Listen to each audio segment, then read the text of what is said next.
first proclamation, I will go ahead and introduce it, and then I will call our friends from the library up to do their presentation for us. So this is National Library Week, which is a fun week because libraries spark creativity, fuel imagination, inspire lifelong learning, offer space where individuals of all ages can explore new ideas and be drawn to new possibilities. They're vibrant community hubs, connecting people with knowledge, technology, and resources while fostering civic engagement, critical thinking, and lifelong learning, which are sometimes important civic skills. They're free and equitable access to books and digital tools and innovative programming. My sister taught me about Libby this weekend, so I'm getting on top of that. Ensuring that all individuals, regardless of background, have the support they need to learn, connect, and thrive. They partner with schools, businesses, organizations, connecting the dots to maximize resources and empower job seekers, entrepreneurs, lifelong learners, providing access to resources, training, and opportunities. They nurture young minds through story time, STEAM programs, literacy initiatives, fostering curiosity and a love of learning that lasts a lifetime. They protect the right to read, think, and explore without censorship, standing as champions of intellectual freedom and free expression, another thing that is very important in this democracy. Dedicated librarians and library workers provide welcoming spaces that inspire discovery, collaboration, and creativity for all. And so all the work in the libraries across the country are joining together this week with us to celebrate National Library Week under the theme, Drawn to the Library. And so with that, I would like to ask our, and I've got to get the names, the Ignacio Valley Library Community Manager, Alexander Birnbach, and the Downtown Library Community Manager, Addie Spanbach, to come up and give a presentation on our libraries. And I'll come over and present this, and we'll do the picture after your presentation. Thank you. Great, thank you. Oops. All right, okay. Good evening, City Council members and City Manager. Hope everybody's doing well. My name is Allie Birnbach, and I'm the manager of the Ignacio Valley Library. And I'm Addie Spanbach. I'm the manager of the Walnut Creek Library just here across the street in downtown. So thanks so much for having us. We're here to share some statistics and information about Contra Costa County Library, as well as some specifics to the Walnut Creek Library and the Ignacio Valley Library. And as was said, we're here to talk about National Library Week, which is next week, April 6th to the 12th. National Library Week is an annual celebration highlighting the valuable role libraries and librarians and library workers play in transforming lives and strengthening our communities.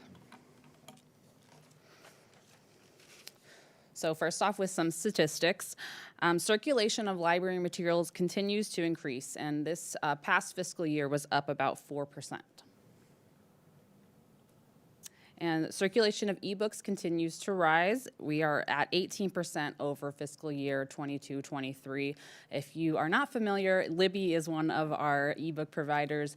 It is completely free with your library card, and you are able to check out many, many, many materials, all without actually entering our building.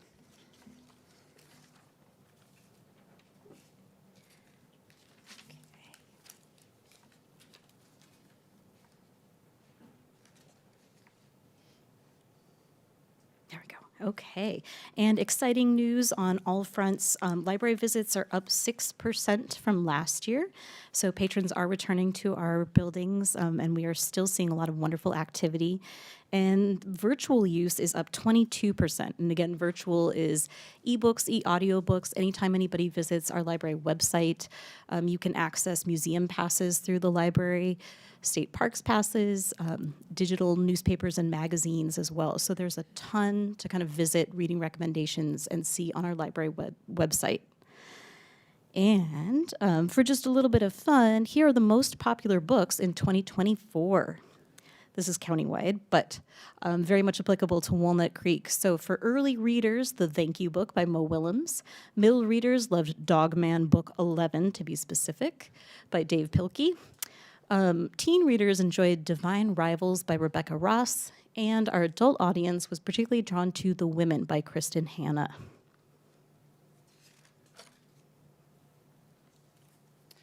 All right, so for those that aren't familiar, the Rolling Reader is our early literacy outreach vehicle, and it celebrated its first year on the road in November of 2024. It travels all throughout the county to various sites and has already driven more than 6,000 miles.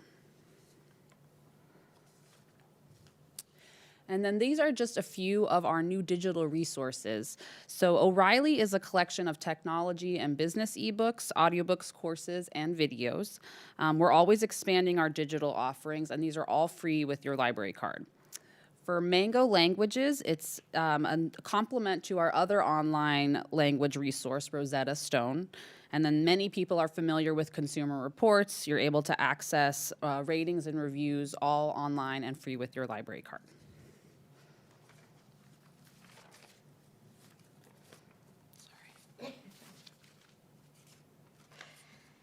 Okay, and a brief recap of summer 2024.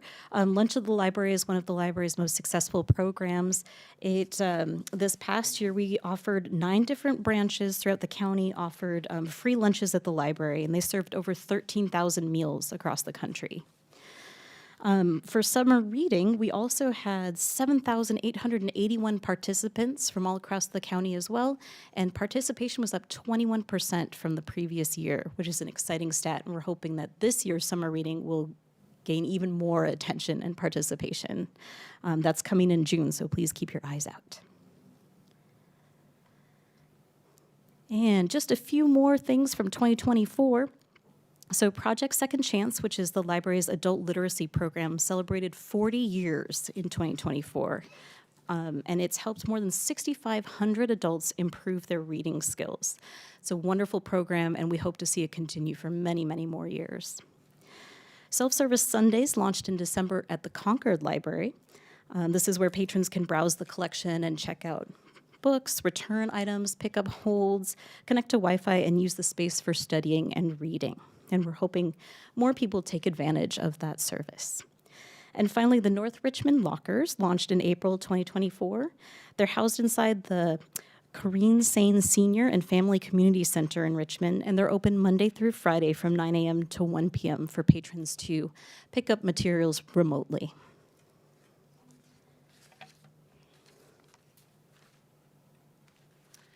Right, and some specifics for Walnut Creek Library just across the way here.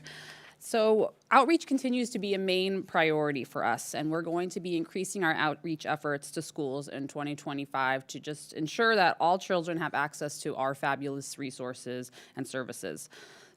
Youth Services staff regularly partners with Lindsay Wildlife to offer an on-site story time, and we also participate in city events like Trunk or Treat. In 2024, additional lockers were installed at Rossmore, which gave us the ability to increase access to many more residents. I believe the locker capacity doubled with this addition, and those lockers were funded and supported by the Friends of the Walnut Creek Library, so we really appreciate their support. We continue to have our regular and popular program offerings such as Storytime, ESL Conversation, moving and strengthening programs with Tai Chi and yoga, many, many more. In May of 2024, we started up our Insiders program again, which is a program that was developed pre-pandemic for adults with developmental disabilities. When this first started back in May, we would have about 10 to 15 attendees every month, but now have about 30 to 40 attendees that come every month just for the program. In September of 2024, our teen librarians started a monthly teen advisory board. Right now, we have about 12 devoted teenagers that come. They are very interested in gaining volunteer hours and working for the library, advocating, planning programs, and marketing for us. In March, they had a diaper and wipe drive that they contributed all of the donations to Bay Area Crisis Nursery. And this summer, they'll be starting a Red Cross blood drive. So keep an eye out for that. You guys can come across the street to donate blood. And we have a number of wonderful programs on the horizon, including an increase in programs for seniors, cultural celebrations, and recognized events for AAPI month and Juneteenth. And Allie's going to top this statistic, but in 2025 marks 15 years that the Walnut Creek Library as we know it was built. It was opened in July of 2010. So please keep an eye out. We're hoping to celebrate that accomplishment this summer. And we really want to recognize that wonderful community space. So please do come by when we have that celebration. So these are just a handful of accomplishments from us across the way, and we hope to see you guys soon. Thank you, guys. Oh, one more. Just a few more tidbits from Ignacio Valley Library. So some people may not know, but there are 2 libraries in Walnut Creek. They're both part of the Contra Costa County Library System. And the downtown Walnut Creek Library is one, and then the Ignacio Valley Library, which is located on Oak Grove Road, is the other. So just a few tidbits from the Ignacio Valley Library. The big news is we are turning 50 in September. We opened September 1975, so we will be having a celebration. Everyone's invited. Keep your eyes peeled for more details, but we are really excited about that. In the meantime, the Ignacio Valley Library continues its popular weekly story times. We draw about 75 to 90 attendees at each of these Tuesday and Thursday story times. We also have some special story times that we host, such as Story Time with the Dentist or Story Time with the Ruth Bancroft Gardens, which are fun and educational as well. And we're very excited to start. We are bringing back and revamping our bilingual Farsi story time, which will be, for right now, one Friday a month. And we're hoping, if we see enough interest, to build that up to maybe twice a month. So that first one will start this Friday, April 4th. A few accomplishments that we're proud of, our partnership with Life Steps Foundation for the Grow With Me group, which is a series of meetings facilitated by 2 developmental specialists who offer educational support and guidance for families with children experiencing developmental delays. A bright step forward in sustainability was the launch of our seed lending library, which you can see up there in the old-fashioned card catalog. So patrons can check out packets of seeds at no cost to start their own gardens. We rotate seeds seasonally. We've got fruits, veggies, herbs, flowers, and we've even had some members of the public bring back their own seeds that they'd like to donate to us. We've added additional opportunities for kids to bolster their STEAM literacy skills with our drop-in monthly Lego Club. And on the horizon, we are increasing our outreach efforts, just as Addie mentioned, to local schools to get more library cards into the hands of our community. We've started a Healthy Brains Club for anyone who wants to get together in a comfortable, friendly environment and enjoy word problems, sudokus, puzzles, and crafts to sharpen cognitive skills while forging connections and friendships. We're offering additional fine arts and craft opportunities for our tweens with our after-school tween lounge. We already mentioned we're thrilled about our new Farsi Storytime, bilingual Farsi Storytime. And we've partnered with Contra Costa Legal Services to offer financial and health literacy seminars to adults. So the workshops include advanced healthcare directives, powers of attorney, preventing elder abuse, and preventing fraud and identity theft, and more. So in short, both of our branches have been extremely busy, but we are thrilled to be here. And we hope that you'll come visit and that we'll see you soon, because everyone is welcome at the library. Okay, any questions? Thank you. Turn to my fellow council members. Councilmember DeFinney, did you? No. Thank you very much. While I wasn't at the original opening of the YV Library, I clearly remember the opening of the downtown library 15 years ago, and I'm so excited that we were able to accomplish that project. I once visited Williamsburg, Virginia, and one of the things that stuck with me in a presentation about the history of Williamsburg was just the discussion that public libraries are fundamental to democracy and how important they are that we maintain free public libraries as a corollary to free public education. So thank you for the work that you do. It's very important in all times. Yes. Thank you. Thank you. And now, ask my fellow council members to join me out front, and we'll do the photograph, and you can have your proclamation. Thank you.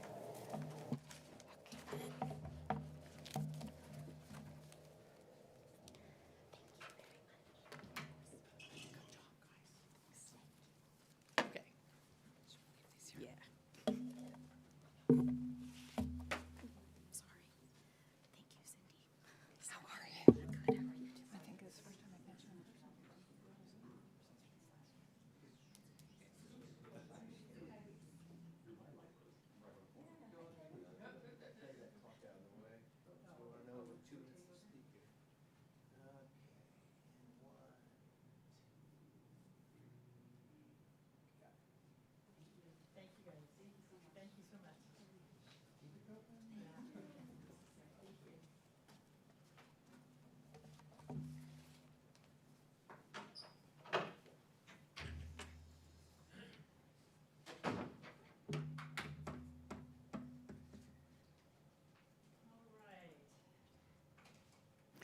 Next up, is our proclamation honoring Cleaner Contra Costa Month. Is there somebody here from Sustainable Contra Costa? All right, I will read this and then meet you at the podium. Where's my cheat sheet? The City of Walnut Creek has a long commitment to environmental sustainability, including when we adopted our Sustainability Action Plan with ambitious goals for the community and city's operations, and a climate emergency resolution emphasizing the need for urgent action to address climate change. Earth Day has been celebrated in April since 1970, and I remember the first one. And Sustainable Walnut Creek organizes an annual Walnut Creek Earth Day celebration, which will be April 15th from 11 to 2 in Civic Park.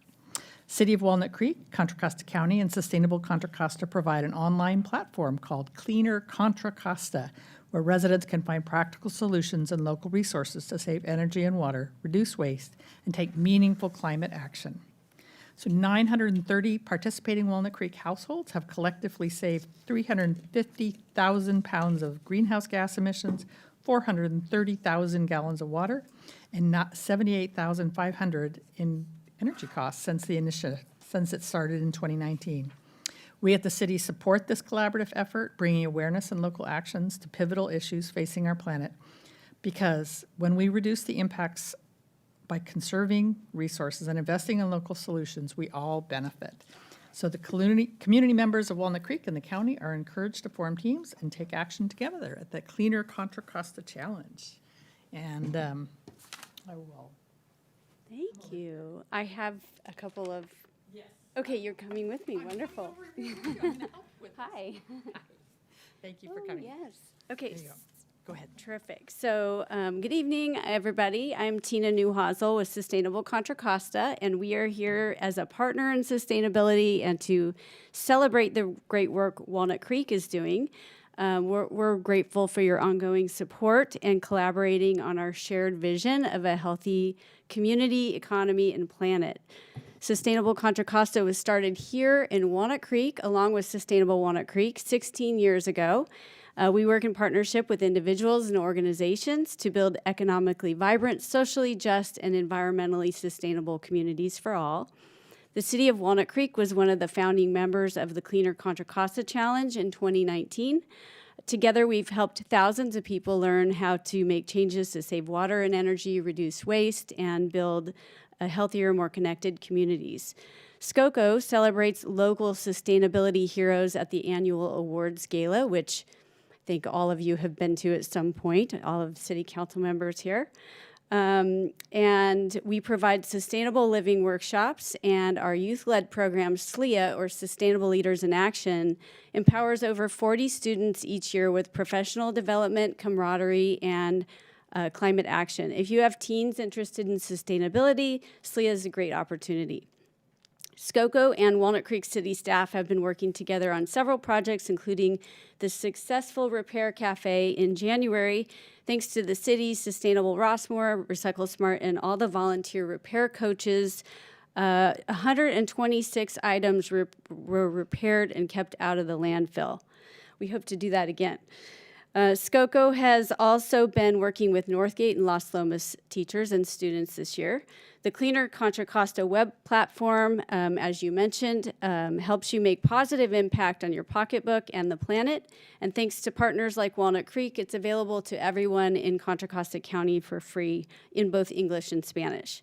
The challenge offers over 90 actions to save resources and reduce emissions, ranging from simple things like taking shorter showers to larger changes like upgrading to electric appliances, with information on all the rebates and programs available to you where you live. It also includes a resiliency category for emergency preparedness and connects you with the local CERT team.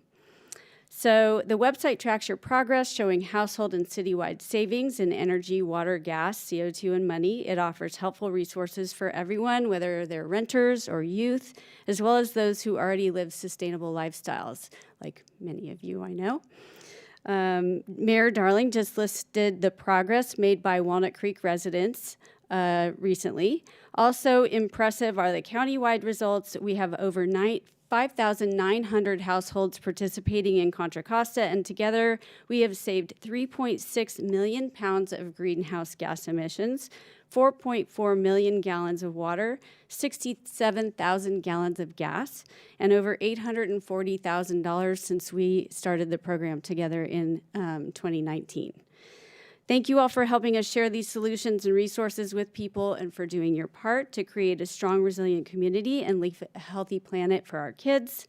Be sure to take just 1 minute to create your free profile on cleanercontracosta.org, and you can start finding solutions and actions and money-saving resources that are right for you. I'm happy to answer any questions, and you can reach out to us at info@sustainablecocoa.org. Thank you. Thank you. Any questions for? No, you guys are just doing such great work, and Thank you. Can we take a picture? now we are going to do the picture. Okay,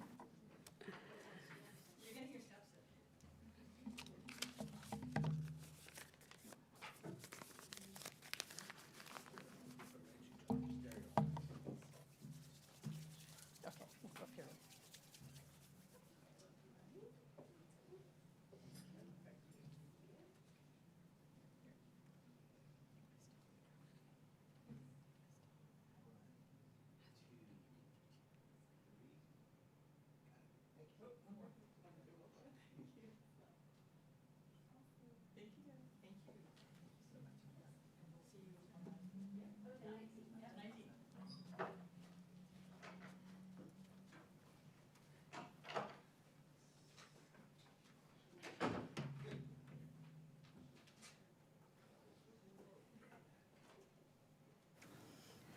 All right, and last but not least is, this is National Public Safety Telecommunications Week, and this is a super important one, as witnessed by the number of law enforcement here in the room with us tonight. This proclamation recognizes that emergencies can occur at any time that require police, fire, emergency medical services, and when an emergency occurs, the prompt response of the police or the firefighters or the paramedics is critical to the protection of life and preservation of property. And the safety of our police officers and firefighters is dependent on the quality of accuracy and information obtained from citizens who call in on that emergency number. And tonight we're recognizing the people that are on the other end of that line. Having done it once or twice, it's a little bit intimidating, and it's very nice to have that person say, now, let's take a breath and tell me what's really going on. And we just want to say, you guys are such a vital link for our police officers and firefighters, helping keep them safe, helping keep our community safe, and also helping suppress firearms, get people off the street that need to be off the street, get patients into the care that, and I know that you've had a tremendous growth with the 988, and you've had a lot of learning and growing, and we appreciate it. We recognize that your job is not the most stress-free job, and we appreciate everything that you guys do. And so I'd like to invite Dispatch Supervisor Tori Maxfield and Lead Dispatcher Shamika Riley up to accept the proclamation.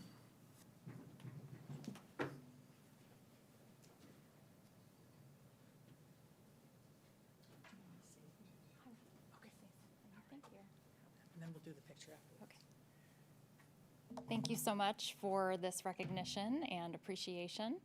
Dispatch Appreciation Week is a special time because it allows us to put a focus on those that are behind the scenes and that we may not really know who is answering that call at any given time. It's not a police officer, it's not a secretary, it's a highly trained and highly skilled individual that has spent up to a year learning how to do the job before they are put out on their own. So we really appreciate this recognition. I'm also proud that National Public Safety Telecommunicators Week, which is a mouthful, started right here in Contra Costa County, for those of you who don't know, at the Contra Costa Sheriff's Office in 1981, and was later made a National Week of Recognition. I'd like to thank everybody who is representing from the police department tonight. That's very nice. Thank you so much. And if you're thinking, oh darn, I didn't realize that Dispatch Appreciation Week was so soon, no worries. It is actually April 13th, so you have time if you want to bring snacks or anything like that. So thank you very much. We appreciate this. Thank you very much.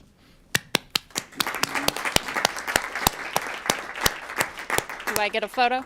Did anybody have any questions for the dispatch, other than just to give you our gratitude? Thank you. For all that you guys do. And now we'll do the photo. Okay.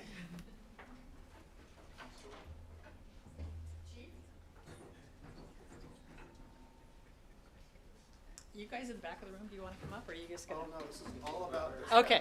It's your week. Okay, one with you and then one with everybody else. Okay. Okay. We've got many former dispatchers.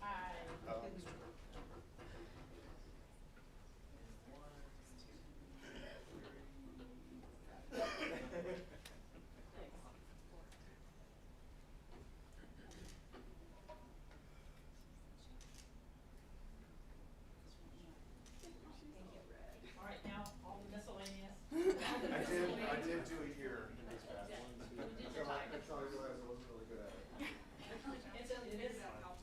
It is a special skill. Lieutenant Connors used to be a dispatcher. For those of you who don't know, The rest of this crowd. they might be scary dispatchers. Yes. All right, scooch on in a little bit, guys. Scooch in. Smiles, 1, 2, and 3. Your turn.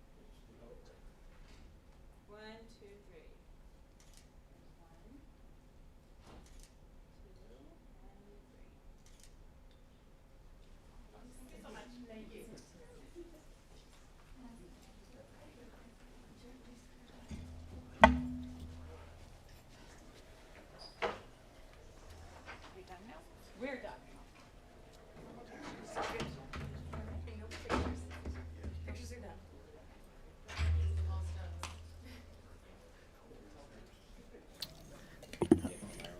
Okay. Now that all the love in the room has been circulated and we've appreciated everybody, the next on the agenda is the consent calendar. Does any council member wish to pull any item for discussion? Yes, I'd like to pull item 2C, which is the award of the contract for the annual slurry seal project. Okay. And I'd like to pull 2E, which is the authorization to execute an agreement with Pemberley Productions. Okay. Does any member of the staff wish to pull an item? We're good there. So does any member of the public wish to comment on the items on the consent calendar except for items 2C and 2E? Seeing no one, I'll ask council if anyone would like to make a motion with regard to the consent calendar except for 2C and 2E. I'll make a motion to approve consent calendar items 2A, B, D, and F and G. Second. Roll call, please. Mayor Pro Tem Welk, Aye. Councilmember Silva, Aye. Councilmember Davini. Aye. Mayor Drawing. Aye. All right. Now we'll turn to 2C. And I- Thank you very much. So, is there someone here who would like to answer some questions? Well, hello there. Thank you very much for being here this evening. This is, what we're doing tonight is approving just over $800,000 of expenditures for the annual slurry seal program. And I thought we'll start first with, what is slurry seal and what does it really mean? Slurry seal is a treatment we put on streets. It's part of the pavement management program where we put a sealant on top of the asphalt to preserve the asphalt, have it last longer. So it preserves the asphalt. Does it cover cracks and nuances like that so that they don't get to be bigger cracks and sinkholes? Yes, exactly. I know we do other projects at the same time when when we're dealing with the 38 to 40 roads that we do every year. Can you describe what projects we'll be doing in the Larkey and Buena Vista areas this coming spring and summer? Yes, so in addition to the slurry seal in that area, there's also going to be some safety improvements. That includes some striping improvements with high visibility crosswalks at the trail crossings, and also adjacent to Buena Vista Elementary, there's a couple of crosswalk there, so we'll put the high visibility crosswalks. There's also going to be a new stop sign put at the Alvarado and San Juan intersection. Right now, there's no stop sign going through Alvarado, and there'll be a new stop sign there, so that gives a better crosswalk for the kids in the back of the elementary school there. Let's see, there's also going to be new edge line striping on 1st, 2nd, and 3rd Avenue. The edge line striping are these kind of like these lane lines on the road, but it gives a little additional room for pedestrians to walk on the side. That's something else, and yeah, and that's the project also extends into Lancaster Avenue. That was the project we were going to do last year, but we pulled it back to this year. But with that project, we're putting in some bike facilities out there, and we've done the ADA improvements last year in preparation for this project. So if I could summarize what I think you just told us, is in addition to protecting the surface of the roads, we're also doing pedestrian and bicycle improvements to improve the safety of pedestrians, bicyclists, and drivers. Yes. Okay. Thank you. Thank you, Mayor. I have a couple questions too, thank you. So when a slurry seal is done, how long is the expected life term of that until more work or repaving would need to be done? Yeah, we usually look for like a return period of like about 10 to 12 years for the slurry seals. Okay, and so this being on Ignacio, No, oh, no, wait a minute, no, hold on a second. Larky. Larky, I'm sorry, I'm thinking of something else.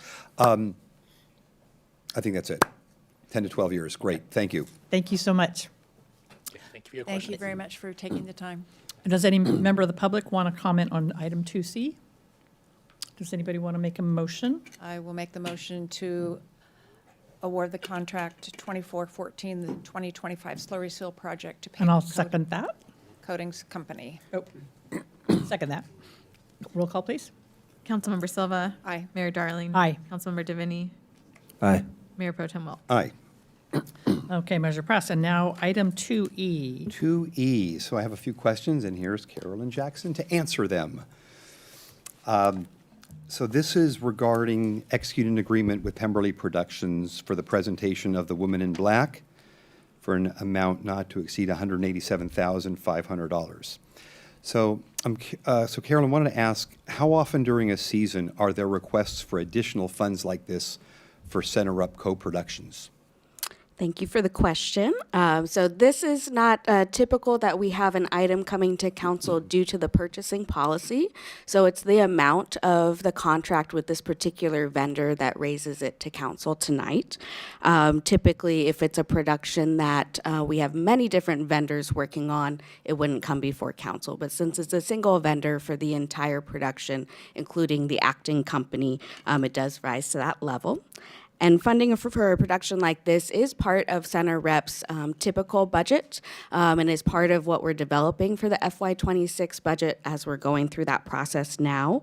And it really varies season to season, whether we have a co-production of this style where we have the entire pieces coming to us. The most recent case was Mystic Pizza in the 23-24 season. Okay, thank you. And would this play be in the 800-seat Hoffman Theater or the 300-seat Margaret Lesher Theater? The 300-seat Margaret Lesher. Okay. And since we haven't seen the plans for the 25-26 season yet, will there be additional financial requests for productions being anticipated during the season? So we are looking across the Arts and Rec Department at rising labor and material costs. I'm sure that's not surprising to hear, as well as citywide. There are rising costs that are impacting our budget development process. So we are working on that with the city's finance team, and there will be more details shared with council of what FY26 and 27 looks like in May. But we do anticipate for Center Rep and for the Arts and Rec Department as a whole, a request for increased funding to address those rising labor and material costs. And we do anticipate as well a one-time request for increased funding to support the new production of A Christmas Carol. Okay, those are my questions. I don't think I just had one question. The money that's in this contract, which fiscal year budget is it coming out of? So a portion, the deposit towards the contract is in this fiscal year, and that's about $15,000, and the remainder is in FY26. And this isn't in addition to your current budget, it's just part of your budget. And we're seeing it because of the large amount, because it's a one and done, right? Yes, that it's part of what would be a typical budget for center rep, but the purchasing policy raises it here, and the timing of needing to secure the contract in order to get to a season announcement. Okay, great. And Congressman, or Councilmember DeFitti? Ooh, I just been Upgraded. promoting people left and right.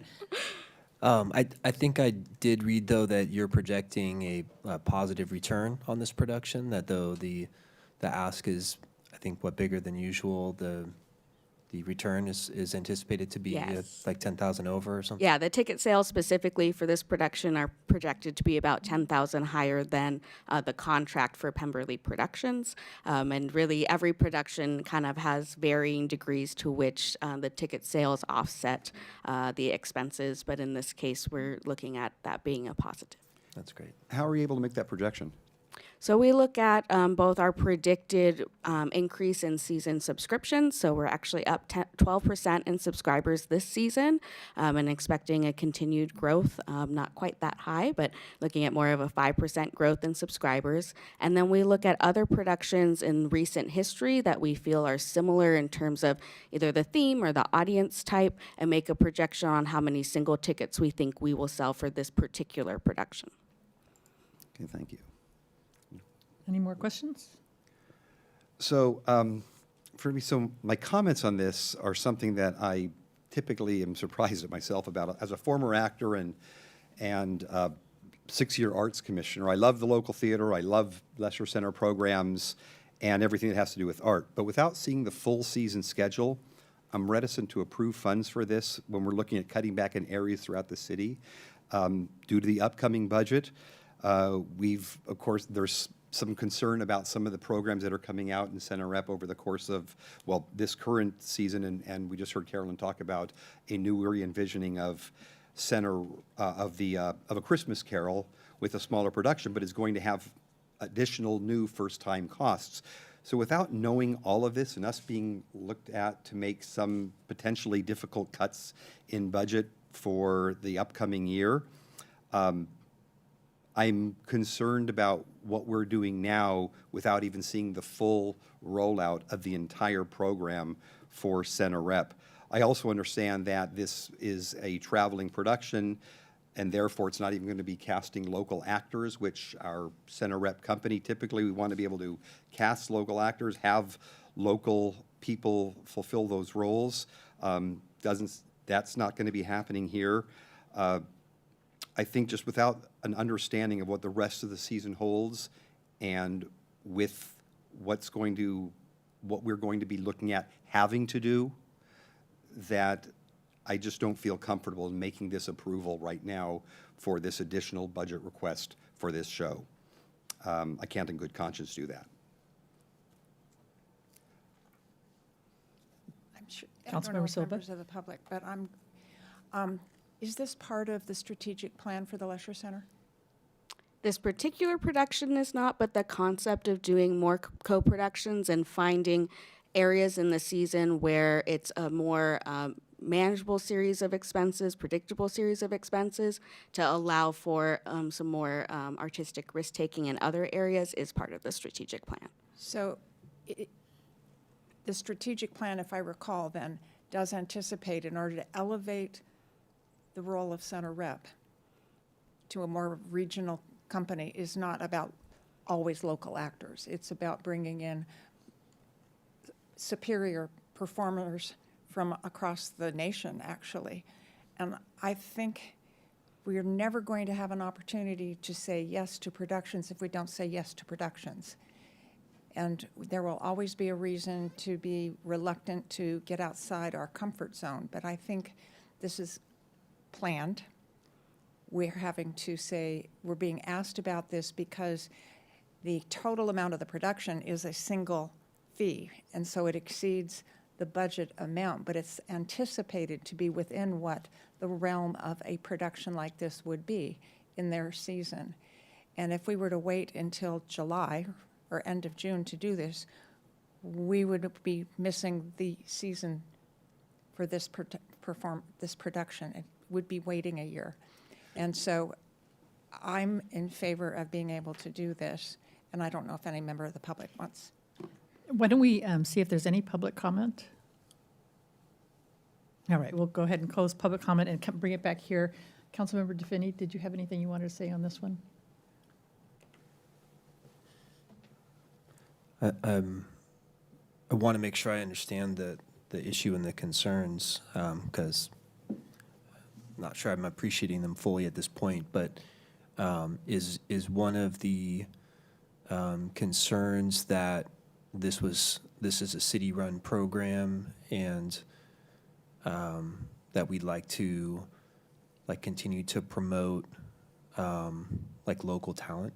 Is that part of the concern? I think that- I can understand that we're using city space and city funding. I mean, I think that's part of the concern, certainly, that we're one of the few Contra Costa theater companies that are remaining, and I believe we're doing a disservice to our local acting community and the regional acting community by not casting shows with local actors. This is not the first time it's happened. We've had several productions that have happened this year that have not cast local actors, and I just get concerned if we're looking at, I don't know how many shows we're going to get, but let's say it's 5, and therefore 20% of the shows, at least, we don't even know what's coming, are not going to be casting local talent.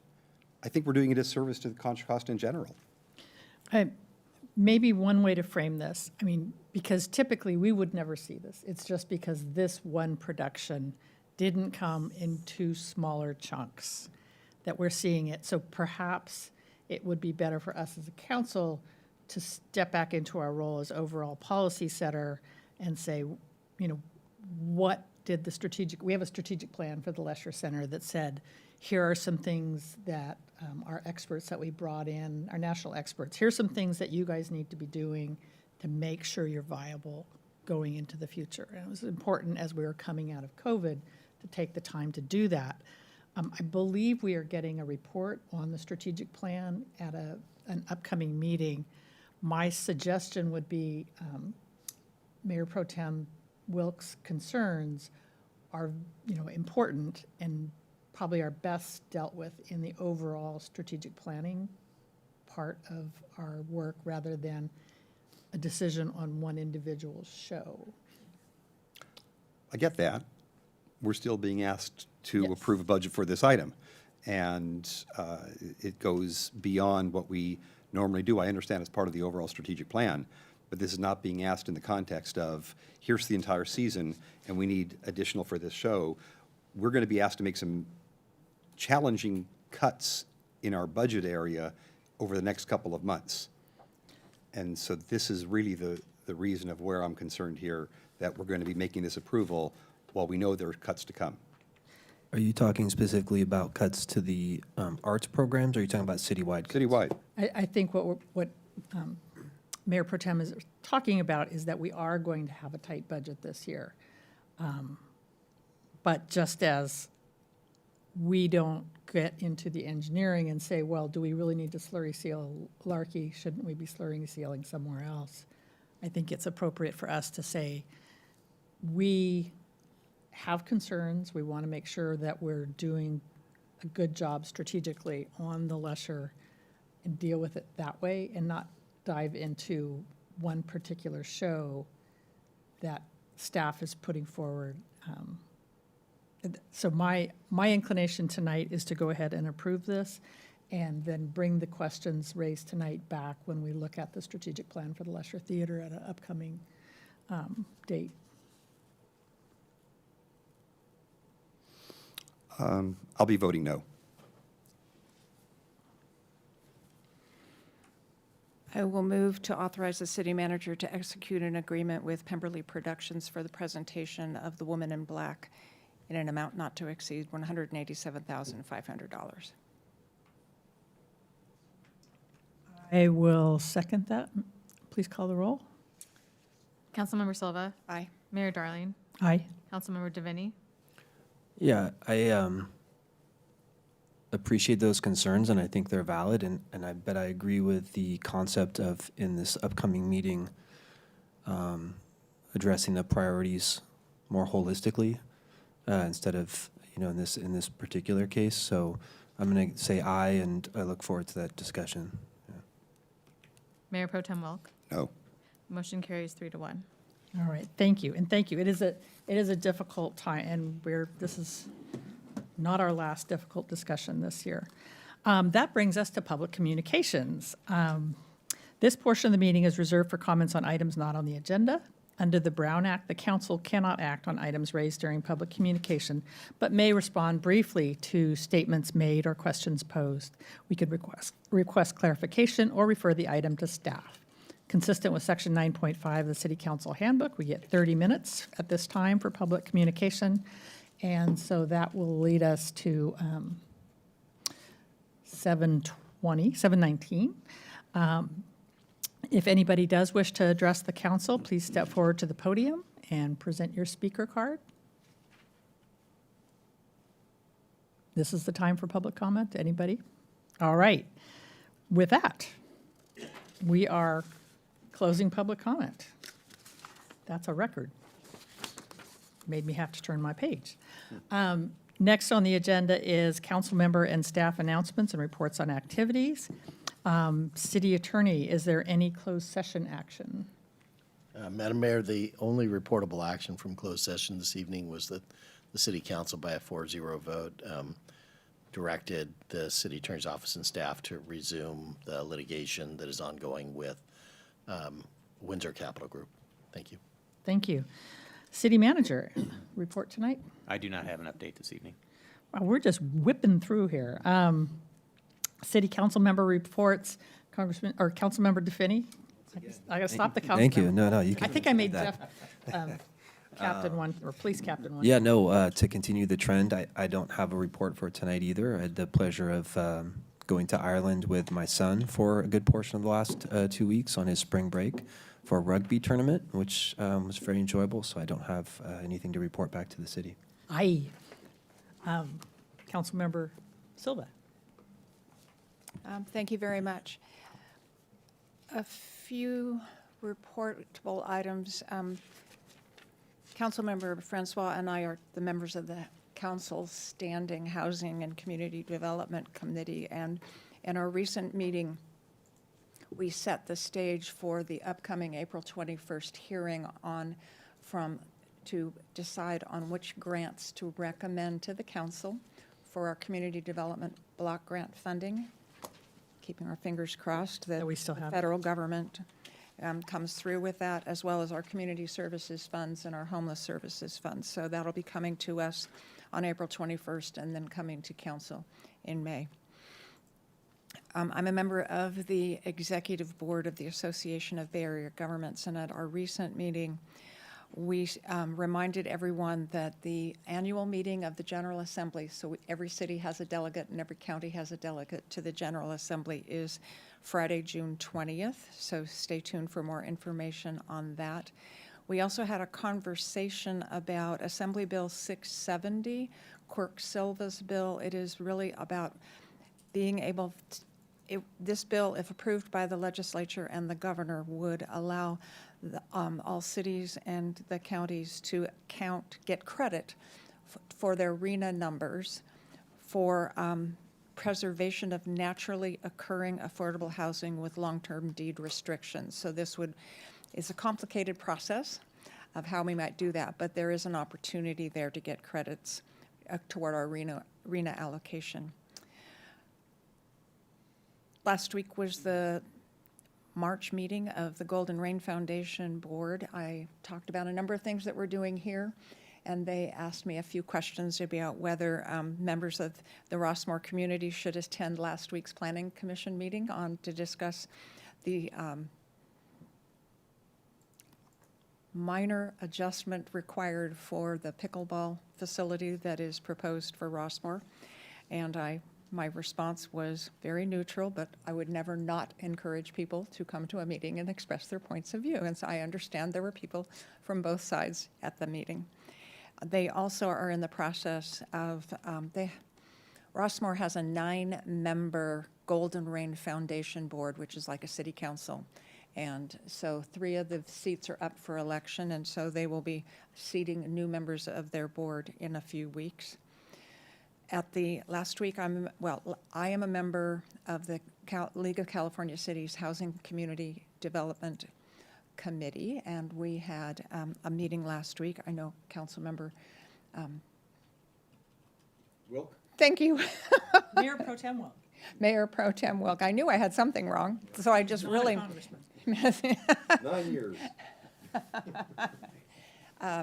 You're on the Environmental Quality Committee, so I'm sure you'll mention about that. We had an interesting panel of a couple of development consultants who were presenting on what they needed to spur commercial, residential development, all manner of, and what would be required from the economic development perspective. A couple things they mentioned, let's see, ministerial, clear rules, help us get to yes, customer service orientation, and then one of the items was that we should understand that the loans and financing of some of the projects that we are enamored with, like mixed use, residential and commercial, is not really easy to fund because of if we have the amount of commercial in a mixed-use project, it messes with the financing, and it becomes very complicated. So these are some of the things, and those things change. So what the rules that are now applicable today may not be applicable in 5 years, but I think it's a heads up that we should be talking to the development community very honestly about what the financing issues are. And there were a few bills that we discussed. One was AB 87, and this is a bill, if passed, that would clarify that density bonus law is intended to promote and support affordable housing, not to be an afterthought on a commercial project with a few affordable housing units in order to get the density bonus benefits. And that, so we had a robust discussion on that. We had a discussion on AB 650, which is the housing element reform and the RENA more time, and that HCD should be required to give us their first response should be the response and not keep moving the goalposts. And I did mention to our lobbyist that perhaps we have a good example of how the goalposts moved when we went from just listing in the first round the 120 sites and the capacity to having to prove that we could actually get the capacity by round 3, and that's moving the goalposts. So, I think I will leave it there. Thank you very much. Thank you. Mayor Pro Tem? Thank you. Well, I have some good news and some not so good news. The good news is met with our youth commission. That's always a great evening, getting a chance to talk with some of the issues that they've got, and it's always a fun and engaging evening whenever that happens. So met with them a couple of weeks ago. As also a member of the Environmental Quality Policy Committee and the Cal Cities Policy Committee's meetings last week, we talked a lot about fire and the fire mitigation, planned safety shutoffs. So it was Con Edison that actually provided a presentation, but because we're all throughout California, and of course we have PG&E here, and there's a variety of different power companies, they didn't take questions, they just left. We had a lot of questions. So that was kind of a little frustrating. But we also talked about the importance for California standing up and ensuring that we have our own environmental quality standards that we're going to retain regardless of whatever the federal government is pushing on us. And so we took some stances on that as well. Along those lines, had a meeting with State Senator Tim Grayson a couple weeks ago, and Council Member Silva joined me on that. We talked a lot about housing, about fire, about insurance. These are all issues that people throughout the Senator's district, but certainly what we're hearing in Walnut Creek, are very important to people that are around here. We are considered a high fire risk no matter where you live in Walnut Creek. So people want to make sure that not only are they protected, but they're going to have insurance, so that was important. Okay, for the challenging aspects, I sit on the board, in fact, I'm the chair of the board for County Connection. We just found out last week that as part of our continued progress into moving into 100% zero-emission bus fleets, which is also a state mandate, our assumed federal grant that had been earmarked for the approved community project fund for hydrogen fuel cell generators was denied by the current Congress, along with all community project fund requests across the country. Hydrogen fuel cell transportation projects are now being delayed until at least 2028. Bus and truck manufacturers have now put building chassis on hold nationwide due to the foreseeable future and maybe until at least 2028. These are typically years-long ramp-ups, and we've been moving in that direction.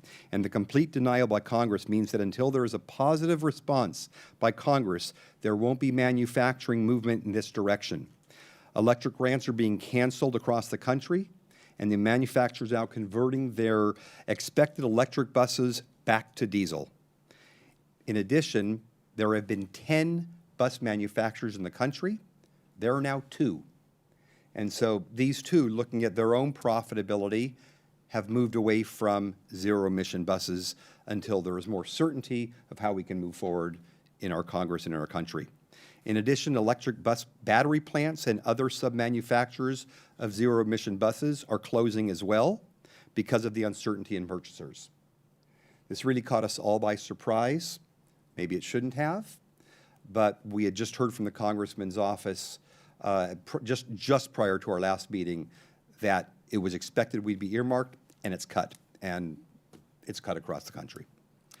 In other great news, the inductive charging system in Walnut Creek, we're now again having problems with our Wave electric chargers for communications to the buses. The one in the bus courtyard works. However, we need the one in the Walnut Creek BART station to work to be able to recharge the buses and have it run on our routes. We can't get a hold of the people at Wave who are dealing with these cash flow issues and have now gone radio silent for weeks. We're continuing to try, but unfortunately it means that our electric bus fleet is now in the County Connection courtyard until we can get the Walnut Creek conductive system working again. So we're continuing to work on that. That's the update for our non-zero emission buses now. Can I ask you a question? Yep. Mayor Pro Tem Wilk. So does County Connection have an adequate sized fleet to be able to serve the Route 4 and Route 5? Yeah, absolutely. All right. Yeah, there is no problem with the current routes being handled now. We've got plenty of buses for that. Unfortunately, they won't be, they will continue to be diesel buses for the time being.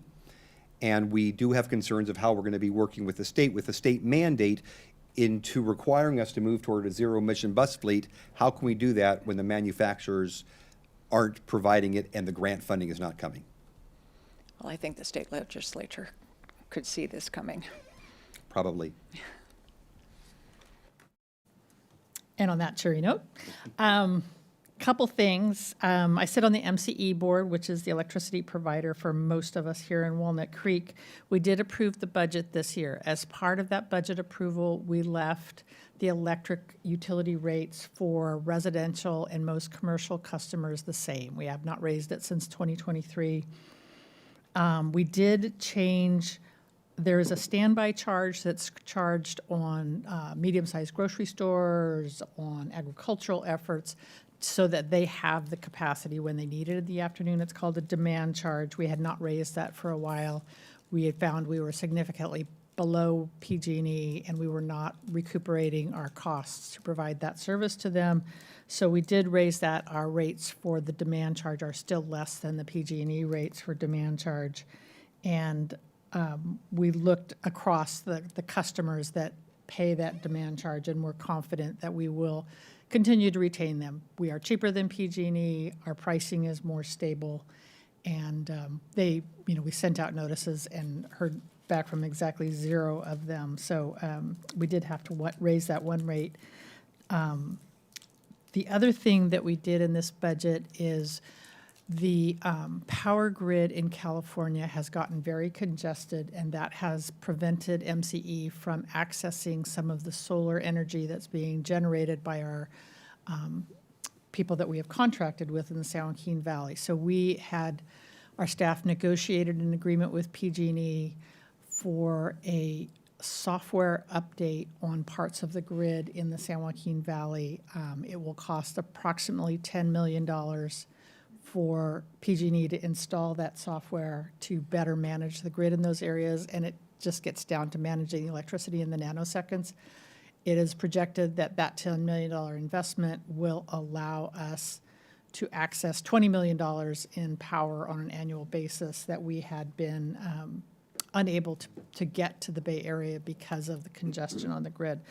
So that was kind of a big leap on faith. You know, you have to deal with PG&E, and they said they could do it, so we'll see. Fingers crossed that that works. On the good news front, there was a federal grant that we had been told was no longer available, and then we backfilled with something else, and then they said, never mind, and they gave us the federal money. I don't know. Nobody really knows what's going on back there, so that was all well and good. The MCE has decided that they are not going to go after any community benefits funding this year. They just don't see that being worth their lobbying effort to go back to DC right now, considering the kinds of things we're asking for. A couple other things. The Walnut Creek Chamber, we had a great meeting a week or so ago, looking at turning the strategic plan into actions. And I know the city manager and assistant city manager were both there, along with myself, and working with all the different partners there to help them move forward. We had a couple ribbon cuttings, Nightingale Retreat and Easy Breezy Yogurt, two businesses that are new or celebrating their first anniversary. And I got to serve Meals on Wheels at their Walnut Creek Cafe, which was a lot of fun. You can go for $3, get your food. Of course, federal funding stress is with us all, and they are worried about whether or not they will be able to continue to provide that given what's going on in Washington. But CBDG money, hopefully. It's not good tonight. It says HHSS. Yeah. I also went to the East Bay Innovation Awards, and Caitlin Sly, who is our incoming chair of the Walnut Creek Chamber, and her organization got an award. We also had 3 nominees here in Walnut Creek, and I was really proud to support Earn and Learn, Junior Achievement, and Local Edition Creative. They were all nominated but did not get awards. But it was just a great chance to see all the different things going on in Contra Costa and Alameda County.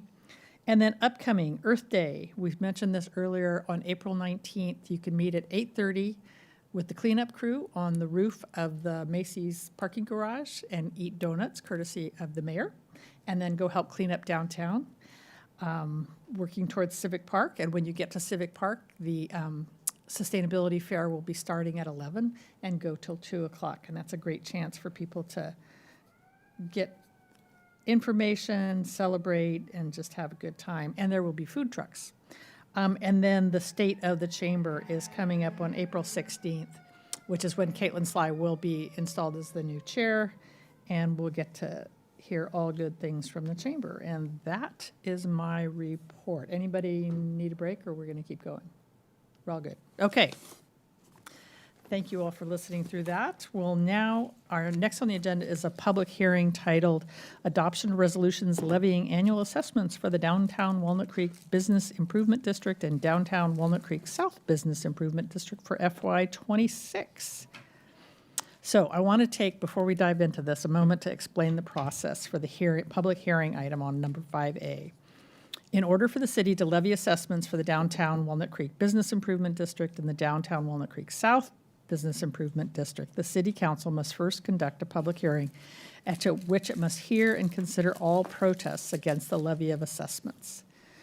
If written protests are received from the owners of businesses in the proposed area which will pay 50% or more of the assessment proposed to be levied, no further proceedings to levy the assessments shall be taken for a period of 1 year from the date of the finding of a majority protest. If there's no majority protest, then the council may adopt the resolutions confirming the assessment report submitted. Written protests must be received by the city clerk at or before the time fixed for the public hearing. So at this time, we'll now open the public hearing for item number 5A for the Downtown Business Improvement District and the SBID. And anybody with an undelivered protest to present it to the city clerk immediately. No further written protests will be accepted. City clerk, how are we doing on protests? No written protests have been received. Well, good. If we don't have a majority protest, then I will ask staff to make their presentation. Thank you, Mayor, and good evening. I am Mike Neiman, your Economic Development Manager. And as you mentioned, this presentation is to adopt the new assessments for the Walnut Creek Business Improvement District and South Business Improvement District for the next fiscal year. We held a meeting subject to the two-step process on March 18th, where WCD presented their annual report and financials as part of this process, and tonight is the second meeting, which concludes the public hearing. There were no protests received to date, so the staff recommendation is to move forward and adopt the resolutions that would set the annual assessment rates going forward, which is a 3% increase. And with that, we have a representative from WCD if you have any questions, and me as well, of course.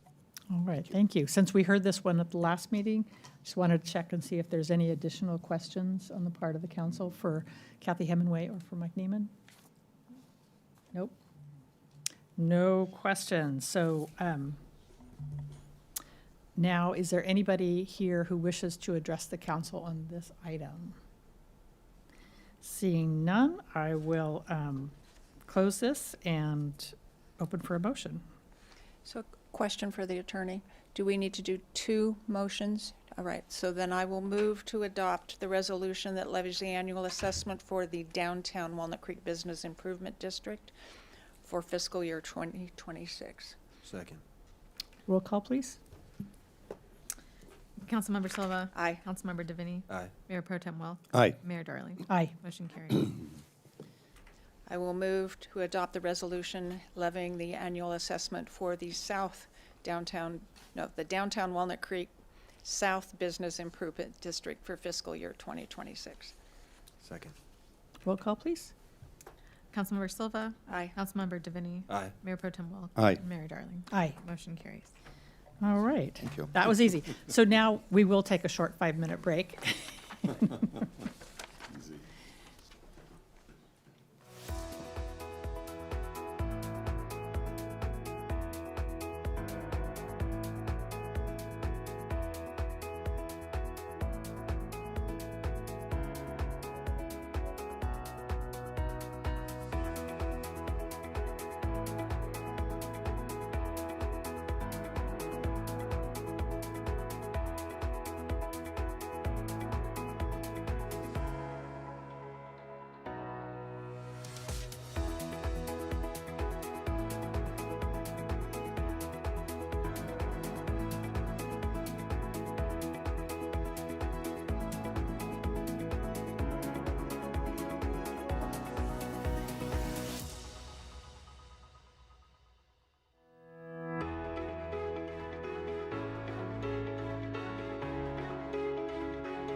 All right. Assuming that Matt got back there and pushed the buttons. Next on the agenda is a consideration item titled Consideration and Direction Regarding Parking Ordinance Update Options Based on Additional Data Related to the Right Size Parking Study. And I invite staff forward to provide a staff presentation. I will note that we have received an addendum since the distribution of the agenda report. So I will turn to staff. Thank you, Madam Mayor.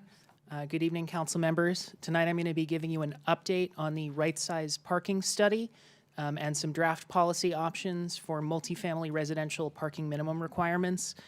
The addenda did add 2 additional draft policy options. However, the initial 2 from the initial agenda report remain will remain under discussion tonight. And please note the page numbers in the bottom left for future questions at the end. Tonight we'll be discussing the relationship between parking minimums and housing in Walnut Creek, the right size parking study and the expansion to that study after the July 23rd, 2024 council hearing, an analysis of that data, and going over these draft policy options. So first, just a little explainer, what are parking minimums? If a developer wants to build a building with 100 one-bedroom apartments, there is a minimum parking space per one-bedroom unit requirement from the city. That is currently 1.5 spaces. That means that this developer would have to build 150 parking spaces minimum. If they estimate that they have higher parking demand, they can build more than that minimum, but if they estimate less or are trying to target their development for a lower parking demand occupant, they still must build to that floor of 150 spaces. And this parking supply does have an upward trend on housing costs. Obviously, you have the initial construction costs of building the parking space in the first place. That's money you're spending on parking instead of directly on housing. It can also have a chilling effect because of breakpoints. Whereas, for example, with a garage, if you hit a parking requirement where the spaces are just a few over and you have to build another floor of the garage, that could have a chilling effect. Not just in terms of entire developments that don't pencil out, but also in terms of reducing units per development to avoid hitting certain parking thresholds. So what we did is parking studies can be used to look at what the actual real demand is out in the world instead of just looking at what the requirements are. And this kind of gives us a sanity check for like how is this parking being used, how much, and where. This then can be used to inform new parking minimum requirements to meet, different policy goals, but we can use that data in different ways. It's important to note, though, that the new requirements are not necessarily equal to the exact demand that we observe because these are minimums rather than targets. Now, you could target that the minimum exactly meets the existing demand, but that is a policy choice. It's not an inherent decision that must be come to. There are other reasons to undersupply parking compared to the existing demand that I'll be getting into more as we proceed. But one of the policy options included does match that. So getting more specific, the right size parking study was begun several years ago. There were some COVID delays, but we presented an initial set of recommendations to City Council last year in July.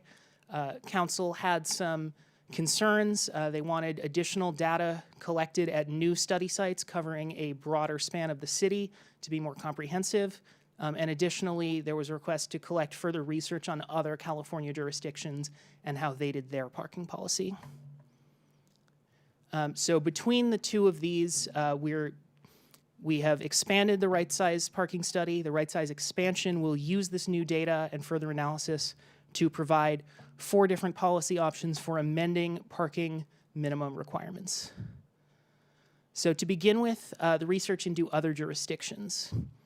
Starting with similar jurisdictions to Walnut Creek, these were all regional destinations that have a dense, downtown retail urban core and a more suburban periphery, relatively dense. We can see that most of these cities have relatively comparable citywide parking minimums to Walnut Creek. Sometimes they are still low overall, as in the case of Palo Alto, Petaluma, San Luis Obispo, and Santa Barbara. But it's fairly comparable. However, none of these cities have updated their parking requirements recently. Like Walnut Creek, this is more of a historical number that has not been revised in recent years. So what about the cities that have amended their parking requirements more recently? The big notable news is that Alameda, Culver City, and Emeryville have completely eliminated their parking minimums for all land uses, not just residential. Carmel and Santa Cruz have lowered their minimums significantly compared to Walnut Creek's requirements. And San Diego and Santa Monica have split up their city into districts, many of which have much lower parking minimums than citywide. The full results of this additional research is available in Attachment 1, the existing conditions memo, but obviously every city has unique needs, so these results are only one factor in the new policy proposals. Next, we'll be getting into the results of the data collection. So first, a note on methodology. This was kept consistent as possible between the two iterations of the study. Initially, in 2023, we looked at 9 large multifamily complexes with on-site parking facilities. In response to council feedback, we added an additional 8 where data was collected in 2024. These counts were taken on a typical weeknight late into the night. So the idea is that these are all residential properties. The residents will be at home. They're not going to be at work or out and about. So we're trying to get the maximum level of parking demand that we can measure from these study sites. And for that same reason, these were all fully residential in use. There was no commercial component that was shared that could potentially muddle the data. And we were also able to talk to property managers at all of these study sites to get some useful, crucial information about the bedroom and unit totals for each of these complexes, as well as how many of those units were occupied at the time of data collection and their strategies for parking management.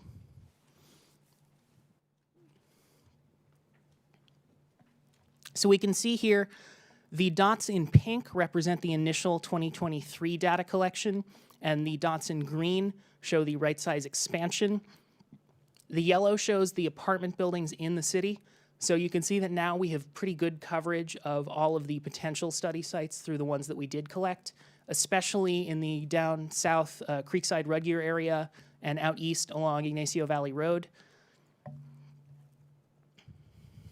So, bottom line, across 17 sites, 1,132 housing units, and 1,595 parking spaces, we had 407 that were empty. That translates to an average utilization of the existing supply at 74%. This means that roughly 1 in 4 parking spaces that we surveyed was empty, late at night on a weeknight. 100% of the study sites we looked at had empty parking spaces. So now we're going to get further into the data analysis. To begin, I just want to note AB 2097. This is a state law that under most circumstances prevents local jurisdictions from enforcing parking minimums within 1/2 mile of, in our case, Walnut Creek BART and Pleasant Hill BART. And that is for all land uses. We are already compliant with this law, but I'm noting it here because all of the potential policy changes we're discussing tonight will not affect the circled area so as to remain compliant with state law. And for the purpose of data collection, we want to look at sites that will actually be affected by the policy proposals. So we have excluded for most of the following calculations all of the sites that are within this 1/2 mile transit radius, leaving these 10 sites in blue. We are able, using the occupancy information, to adjust for unit vacancies. You can imagine that if an apartment building is half full, its parking lot is also not going to have as many cars in it, and we wanted to be able to deal with that and ensure that none of the data was muddled. So what we can do is calculate the parking requirements as if only the occupied units existed. So if you have a 100-unit building, but only 50 of them were occupied at the time of data collection, we can pretend essentially that it was only a 50-unit building, and then we can measure demand evenly in terms of housing occupation. So key takeaways. Parking utilization overall is much lower than our existing supply and much lower than our existing requirements. People are not using all of the parking that they're provided at these residential complexes. As things stand now, our current standards would mandate building even more. This unused parking wastes land and increased costs. Getting more geographically, unsurprisingly, close to Walnut Creek BART in downtown, we had the relatively lower parking utilization. And you can see that outside of that strict state-defined transit proximate bubble, the utilization is also relatively lower around that periphery of downtown. But once you get further south to Creekside, the utilization is relatively higher, as it is out east along Ignacio Valley Road. And interestingly, at the 2 study sites close to Pleasant Hill BART, despite being in that transit proximate bubble, we did observe relatively higher demand, unlike the sites close to Walnut Creek BART. But it is important to note that this is relative. Parking utilization is lower than existing supply at every site citywide. The highest we observed was 84%, so those dark blue dots are 76 to 84%, whereas the lighter colored ones are 53 to 76%. And this is utilization, so this is based on what was occupied versus supply. We're going to be comparing that to requirements as we proceed. So also worth noting, the housing element has several goals that amending parking minimums will support. The limited supply and high cost of land are identified as a major constraint on new housing development. One of our programs has to review and modify any development standards that propose a constraint to development. And the right-size parking study is also specifically called out by the housing element to use the findings to reduce minimum parking requirements for multifamily and mixed-use projects. And it's worth noting that while we're discussing multifamily projects, this will also apply to mixed-use projects because they will use the multifamily parking requirements per the square footage that's dedicated to multifamily housing, and then the commercial component will use the commercial requirements.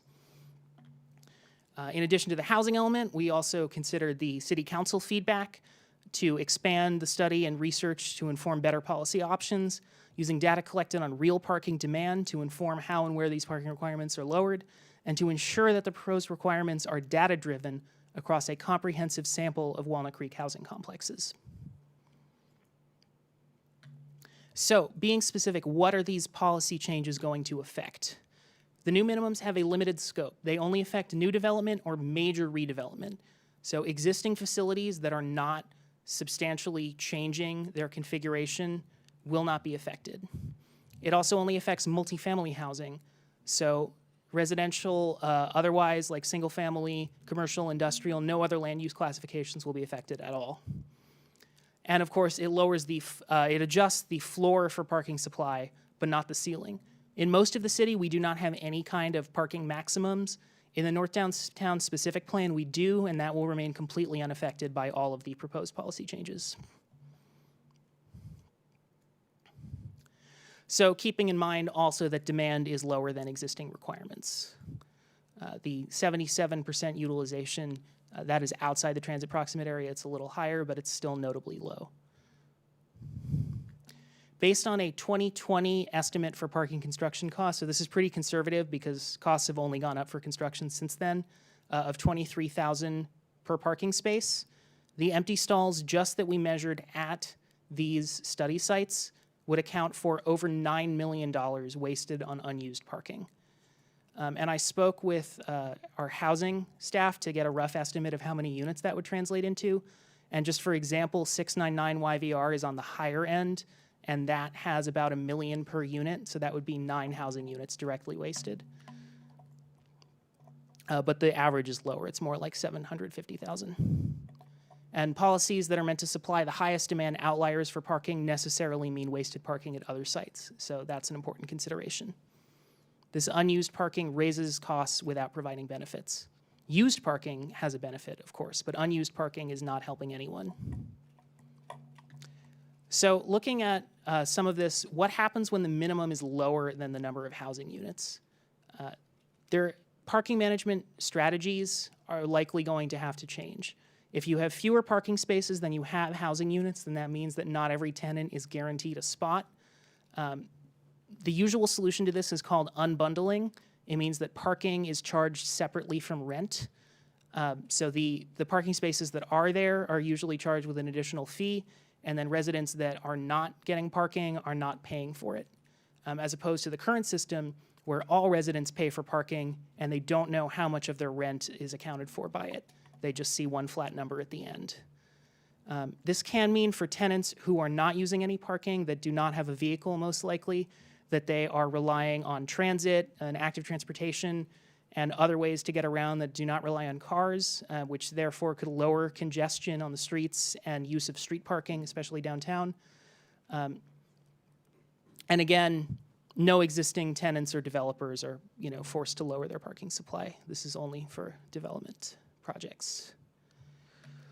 So with that in mind, we have an estimate for parking demand. This is different from the utilization. The utilization looks at demand relative to supply, how much of the parking spaces that got built are being used. This is simply how many parking spaces are being used, period. We don't care how many they built.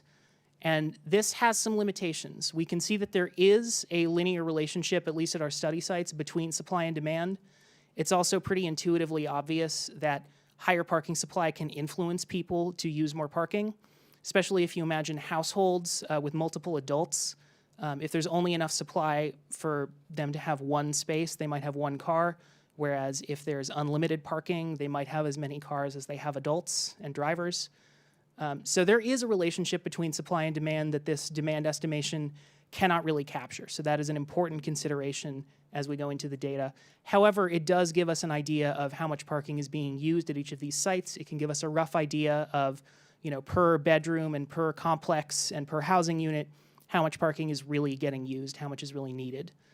And again, we are taking vacancies into consideration by only counting the occupied housing units. It's also worth noting that at the sites we talked to, their usual parking management strategy is one space per unit, regardless of bedroom count, which is not how our requirements are written. They, increase as the bedroom size increases. And it also doesn't account for any potential new changes to parking management strategies, such as unbundling. So these are the 10 sites that are outside of the transit proximate area. These are the ones used for all future calculations. You can see that we've got the downtown periphery, YVR, and Red Gear Creekside covered. So I want to talk about the parking demand, required parking to demand ratio. So this is a way of looking at how the parking requirements, either existing or of potential new policy proposals, compare to that demand that we observed. So for starters, looking at the existing policy, we'd be required to provide 1,150 parking spaces total for all of the study sites, compared to the 765 that were actually being used. So divide 1,150 by 765, and you get 150%. This gives you an idea of whether the potential policy option would make a complex overparked or underparked. Above 100% is excess parking spaces that are not being used, whereas under 100% is potentially parking demand that is not being served, at least at the minimum. So here's our existing requirements showing the standard deviation. That dotted line going up in the green would be an exact 1-to-1 ratio at 100%. Our existing requirements are all to the right of that. They are all overparked with an average of 150%, which means that you've got a huge amount of unused parking with our existing policies. But some of the options will shift over, and the tables are also color-coded accordingly. So that purple blue is a lower parking supply relative to demand. Orange and red is higher in excess. So with that in mind, we're going to look at 4 draft policy options. This is 2 more than the initial Regenda report. The first is the same, though, the North Downtown Specific Plan. This was the initial recommendation from the first iteration of the right-sized parking study. It was supported by Planning Commission when they passed a resolution to recommend that the council adopt it on June 13th of 2024. This allows significantly more flexible development and a lower floor on costs. The council did review this proposal and had concerns at the time because we did not yet have additional data on key other areas of the city, nor the additional research on other comparable jurisdictions. And we can see here that Altera and Royal Apartments would be overparked, and Pine Oak would have exactly the right amount, but the rest of the study sites would have a higher demand than their minimum parking supply. So if all of these sites had demand completely unchanged from what it is now and lowered their parking supply to exactly what the minimum is, then there could be considered a dearth of parking at the rest of those sites. Option B. Can you go back? Oh, I'm sorry, yeah. Sorry, you're going so fast. You're covering 10 different sites, and it's not a gross number as if it's parking Levi Stadium. Some of these projects are much smaller than others. And so takes Yes. some concentration. Understood. So may I ask a question here, or would you rather just plow on through and then coming back? I would rather take questions at the end if that's all right. Sure. Okay, thank you. But since you brought it up, the overall average is weighted by the bedrooms and the units. So it is accounting for the different sizes of the different sites. The curve is not weighted, so that is worth considering, but the overall average is. So that's 72% for the North Downtown specific plan. On average, that's saying that across all of these sites in total, so all the individual units, it's not counting Little Pine Oak, the same as Big Park Lake. They are proportionately accounted for. That 72% would be, under 100%. It's 28 short of matching 1-to-1. So let me make sure I understand what you're saying. Park Lake has how many households or how many bedrooms? I don't see that correlation here, but 229 people are parked at Park Lake. Correct. Or cars are parked. I don't know how many people that is, but how many cars? And the North Downtown specific plan standard would require 151. So it would be underparked by about 70 cars. Is that? That's correct. So 70 cars have to go find parking someplace else. Yeah, if the demand didn't change at all. If you assume that the same 229 cars need to park no matter what, that's not going to change, then yes, those 70 cars would have to figure out something else. And that 66%, that shows, how much it falls short.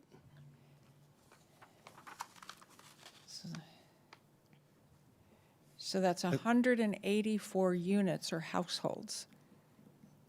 So Have 229 cars parked. Or So 189 is actually the total amount of units. So Park Lake only had 174 that were occupied. okay. So for these calculations, we used 174 because we didn't want to Right. count empty units. So what is so 174 occupied units have 229 cars parked. Correct. Still short. We still have, So this is under the North Downtown specific plan. I know, So- but I'm just trying to make sure that I understand how the table was working so that we actually have to concentrate on. We didn't get this information 4 days ago. We got this information today at 2:30 at best. Okay, thank you. Okay, thanks. The next option, option B, is balance. This sets minimums to 1/2 parking space per studio apartment, 1 per 1 bedroom, 1 per 2 bedroom, and 1.25 for units with 3 or more bedrooms. This is simple to understand. It ensures that each unit has at least 1 parking space, and it disincentivizes ownership of multiple vehicles per household. It also matches the parking management strategies that we observed at the study site, where 1 space is assigned to each unit regardless of size. So here we can see that Altera, Newell Vista, Pine Oak, and Royal Apartments would have an excess of parking supply, while the remainder of the sites would have a shortfall. The overall average would be 83%, so that's within 17% of matching 1-to-1 exactly.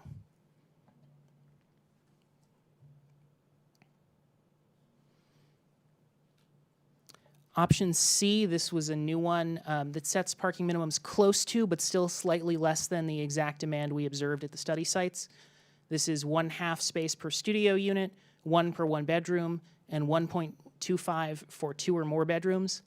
This allows greater flexibility than setting the minimums to exactly match observed demand, and it allows for the impact that supply can have in terms of lowering that demand. It slightly exceeds the observed parking management strategy of 1 space per 1 unit. And we can see in the effect that Altera, Newell Vista, Pine Oak, and Royal Apartments would be overparked. They would have more parking than they need, while San Marco would be dead on exactly, and the remainder of the sites would be less. Although the floor of that is 77%, and most of them are in the 80s, so it's not wildly less. The overall average is 94%, so that's only 6 less than exactly 1-to-1. And finally, we have an option that does match demand exactly. as best we can. This sets 1/2 parking space per studio unit, 1 per 1 bedroom, 1.5 per 2 bedroom, and 3 or more bedroom. So this exceeds the parking management strategies that we've observed. It offers the least flexibility and highest cost floor of all of the policy options, but it is lower than our existing requirements, and it matches our demand data as directly as possible. So we can see here that Altera, San Marco, Newell Vista, Pine Oak, and Royal Apartments would all have excess parking under this policy, and pretty substantially, the average of those is 140%. So you've got a lot of wasted parking at those sites. Westcliff Trail would have exactly 1-to-1, and the other study sites would have slightly less. But aside from Camelback, it's all within 5 or 6%. Camelback is down to 81%. And here's a table of all of the parking demand under each policy at each study site. So you can see the highest is existing, where all of the sites are overparked, followed by meet demand that we just discussed, where you have about half that are overparked and about half that are very slightly underparked. Flexible opens things up a bit more, and it also decreases how overparked the overparked sites are. This happens further into balance, where a lot of sites are overparked by a small amount and underparked by a slightly more substantial amount. And finally, North Downtown specific plan, which is much more oriented around maximal flexibility and lower costs. So it does not meet that demand directly. And here's a graphic. This is not to scale, but showing more parking required for new development, increased costs for new housing, as we go from zero minimums, as in Alameda, Emeryville, and Culver City, or in our transit proximate area per state law. And then the next most is the option A for North Downtown specific plan, followed by option B for balance, option C for flexible demand, and option D for meet demand. We can see that all of these proposals are still less than our existing Walnut Creek requirements. So with that, I will open it up to you for questions and comments. Thank you for a very colorful presentation. Thank you. Lots of good color in there. So I will turn to my fellow council members to see who has, I know people have questions. I hear questions floating over here. Who has questions? Who wants to go first? Go ahead. I'll probably have more than one round, so I'll just ask a few to start off with. Okay. On the option A, B, by the way, thank you for the presentation. That was very thorough and helpful. Thank you. So option A, B, C, and D, I sort of wrote down their percentages of coverage. So 72%, 83%, 94, and 104. Then there's the tag there for existing Walnut Creek requirements. What would that number be? Did we have an aggregate? I saw the slide that had all of the numbers, but what was the aggregate? Yeah. Okay. It's 150%. It's 150. Yeah, Okay. It was back here, but I got it. All right. And that's 150 based on existing, not based on what it would be if we had built according to our current. No, it is based on what our current requirements are. So the actual supply at most of these sites, they were built when our parking requirements were lower. Yeah. So overall, and in most of the individual cases as well, these sites would have to build more parking now than they did when they actually were built. So our current requirements would have even more excess parking than we actually observed. So the 150 is the hypothetical if all of our currents were built according to our current Correct. parking management strategy. Okay. Alameda, Emeryville, Culver City, are they all in are they all in transit bubbles? The half mile from BART? I mean, my understanding of Emeryville is like the whole city is in that. So these cities, the half-mile BART bubble was driven by state law, so Yeah. local jurisdictions don't really have any choice in that matter.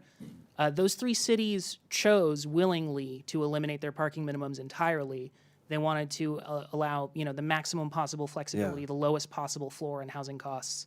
But I think some of these cities, or good portions of them, it's sort of a moot point. Like, I think Emeryville is pretty much entirely covered by a transit area, is what I'm asking, or do you know if that's the case? I have not looked into that Okay. directly. So, Okay, I just curious. So the number that we're shooting for, I know, we discussed that, like street parking, commercial garages, other types of public garages, we shoot for about an 85% occupancy.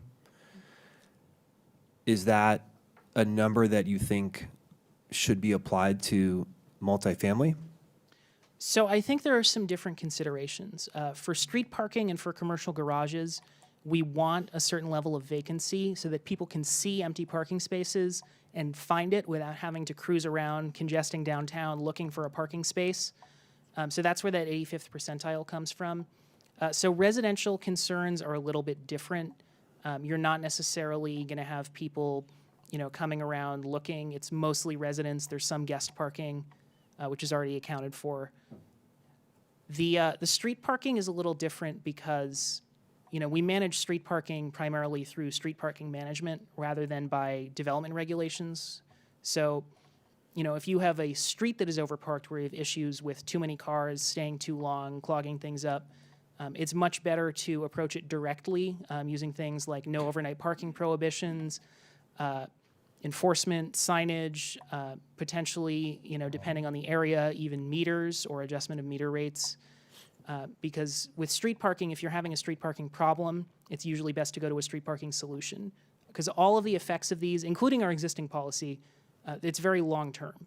So if you're trying to manage street parking, if you mandate that new development be built with more parking supply, it's not likely to free up substantial street parking, certainly not anytime soon, but potentially even not at all. Because we've seen in a lot of these areas with street parking issues, the housing complexes do have spare parking spaces, and it's not helping them with the street parking. But it could have the converse effect. I mean, it could have the effect of congesting streets if we don't have the parking on the multifamily sites. Oh, sure. Hello, Smidar Boardman, City Engineer. So I wanted to address that question. I just wanted to clarify too, obviously parking is related when we're talking about on-street versus on a development site.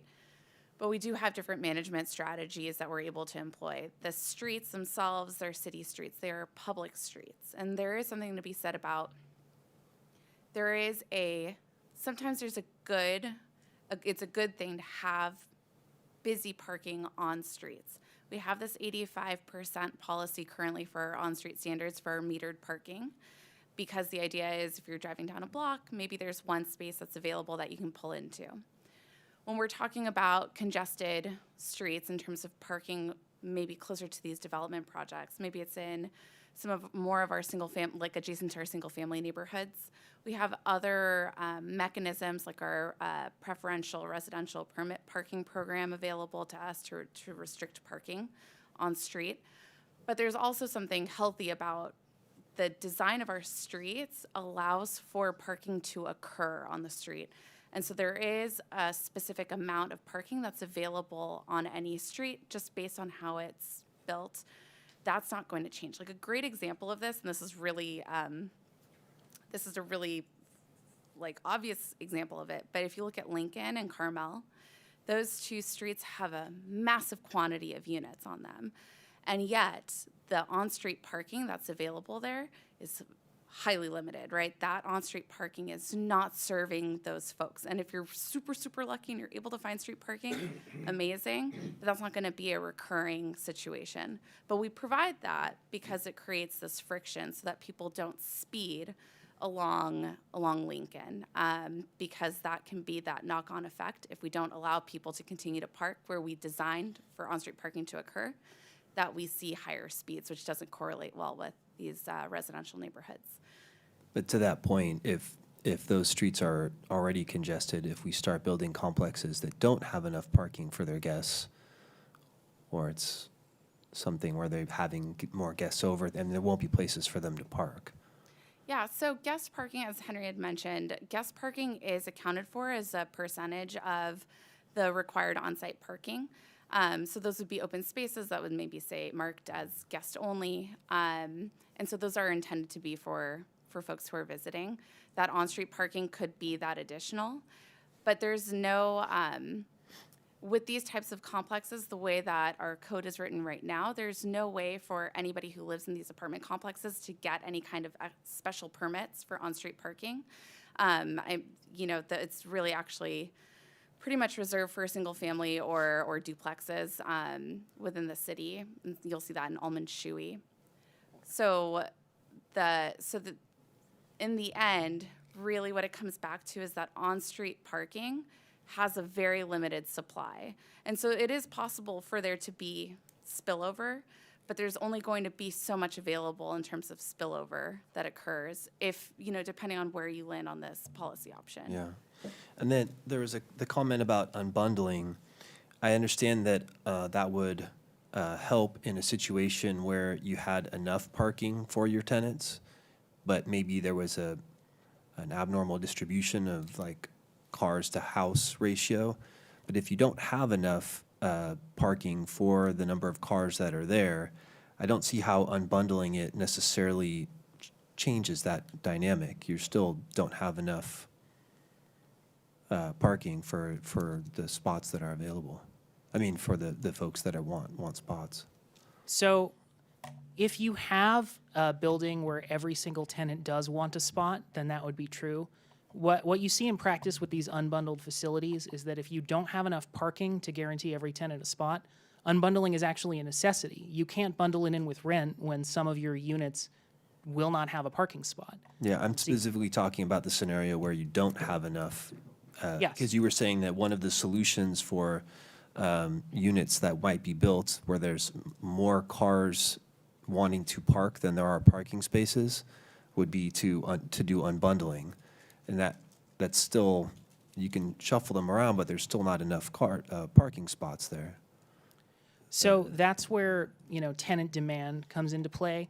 If there's an apartment building that has 10 units, but it only has 2 parking spots, then it can accommodate 2 tenants who insist on a parking spot, and the other 8 will not have that available. So if Yeah. they depend on a vehicle, they're probably going to choose a different housing A different complex. location. So it'll That brings attract up- those 8 tenants who use, transit, walking, biking.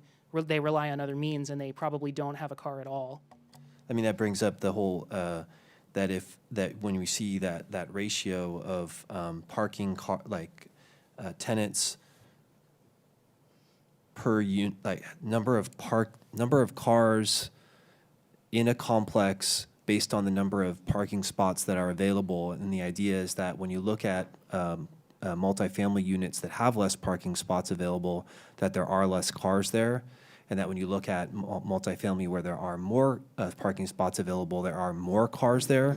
So making the conclusion that building places with less parking spots, makes people abandon their cars, I would say it probably goes the other way around, which is that people with cars find places where they can park them, and people who don't have a car or don't need a car find places that pay less so that they can live in a place that doesn't have a parking spot.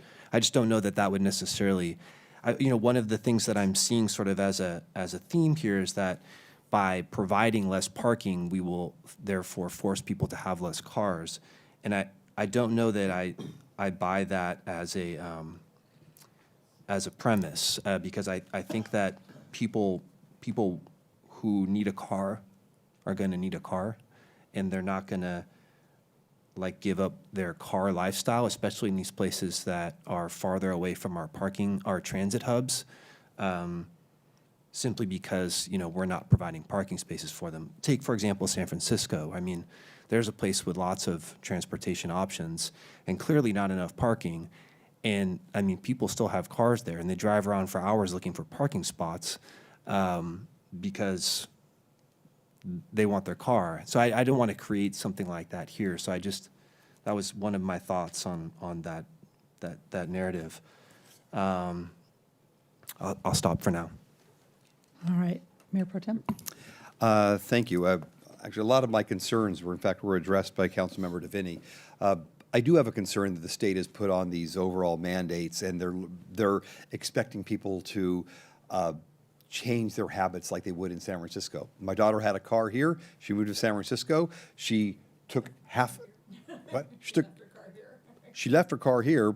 Boyfriend left her car here. They were in front of my house for months, and because they were spending half an hour looking around to find parking in San Francisco. That's just not the way it is in Walnut Creek. So without duplicating some of my same concerns that Councilmember DeVinny mentioned, the question, and I'm sorry if I missed this, Henry, what time of day were these, was the data taken? Because obviously if it's during the day or during work hours, there aren't going to be cars there. Yes, so these were all taken very late at night. Okay. The second was all done in one night, the other was across two, but essentially this is starting at like 1 a.m.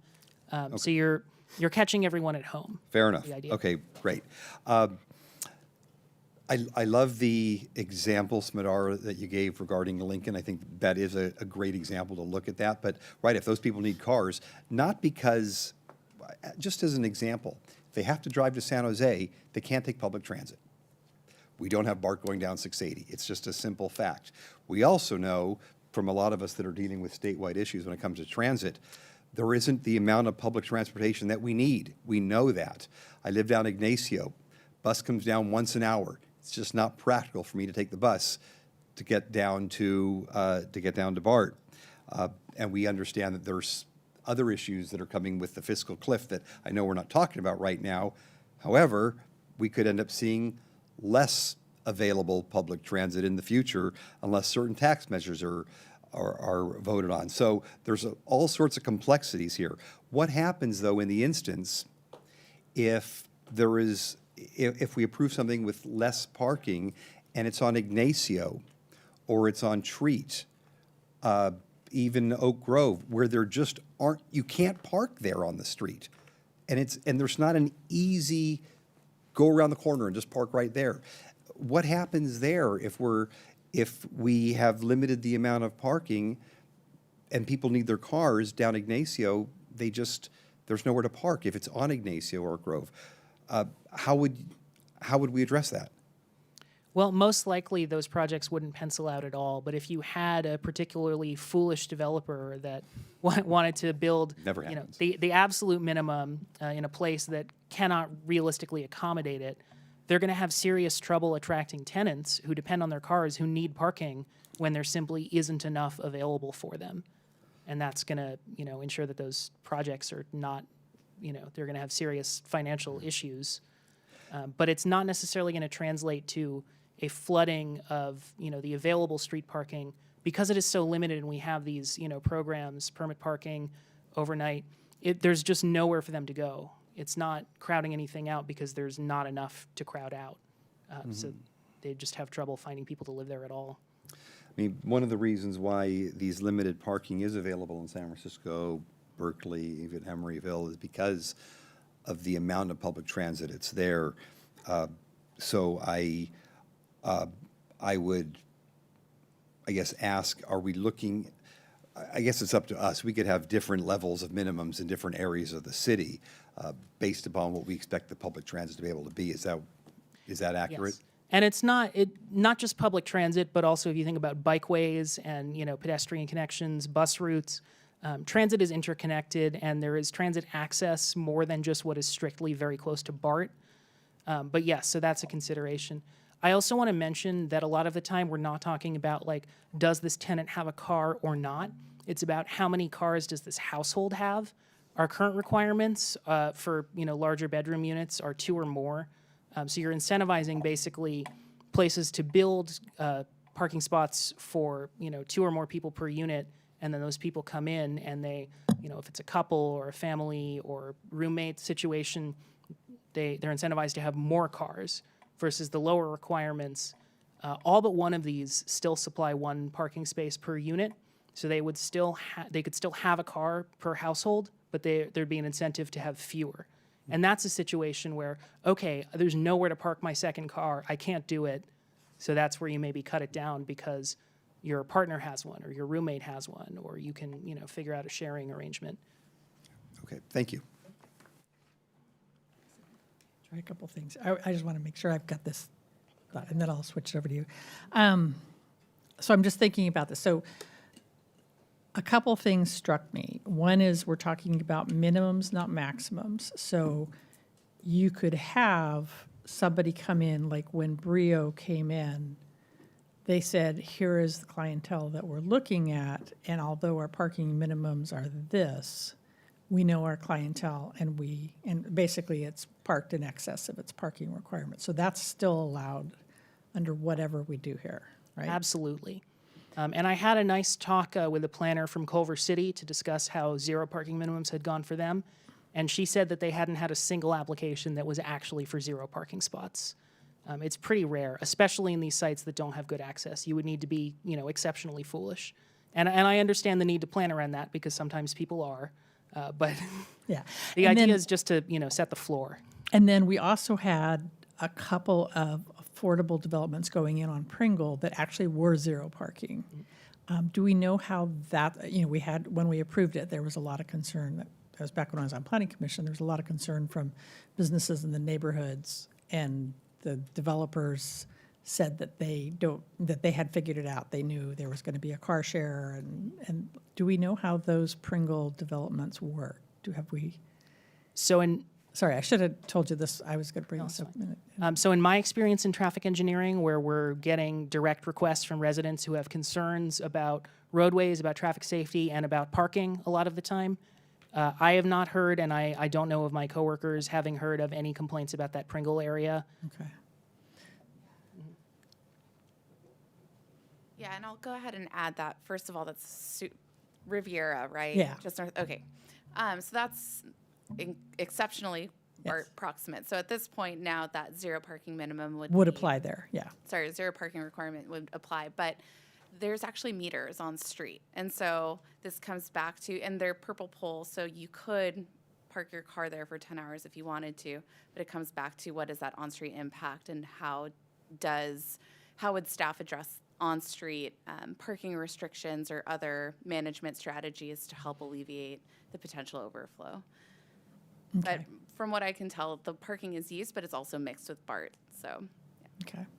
And then, so looking at the overall, I think there was, and I didn't write the number down, there was one where you had everybody together, like all the different options. Yeah, let me get back to that. And you look at that, and it's pretty clear on page 40 that the existing policy just overparks the heck out of everybody. So Absolutely. if I'm thinking about this, that like that's the Papa Bear, and we don't want that. And the North Downtown only overparks two, but underparks everybody else. Yes, so that would be more of a bold decision. It sets a floor, but it is kind of philosophically more akin to cities that are, unlike zeros, you do have that floor, you guarantee some parking. But it would basically be making a decision that lowering these development costs, having more housing provided, especially because this is only for residential, is kind of being valued over on-site parking. So, that is a policy consideration for all of you. And then the ones in between, meet demand, flexible demand, and balance, kind of fall across the spectrum. And if I understand what you guys are looking for today is, if we're going to pick something, where do we generally want to fall along this continuum? Yes. So meet demand, you can see that some sites are over and under parked, but we really got it as close to exactly as we could with the data we had. So that's basically the option that says, let's lower them from these overparked existing requirements down to what the data says people are doing right now. And then the other policy options going right from that are basically increasingly flexible. They set the floor increasingly low. So tonight we are hoping to hear your feedback on these policy options. If one of them appeals, then we can be ready in 2 weeks with a draft ordinance for adoption. So we're hoping to hear from you. Okay. Don't hold your breath. No, we can do great things. And so if we were to pick one of the options that ends up with some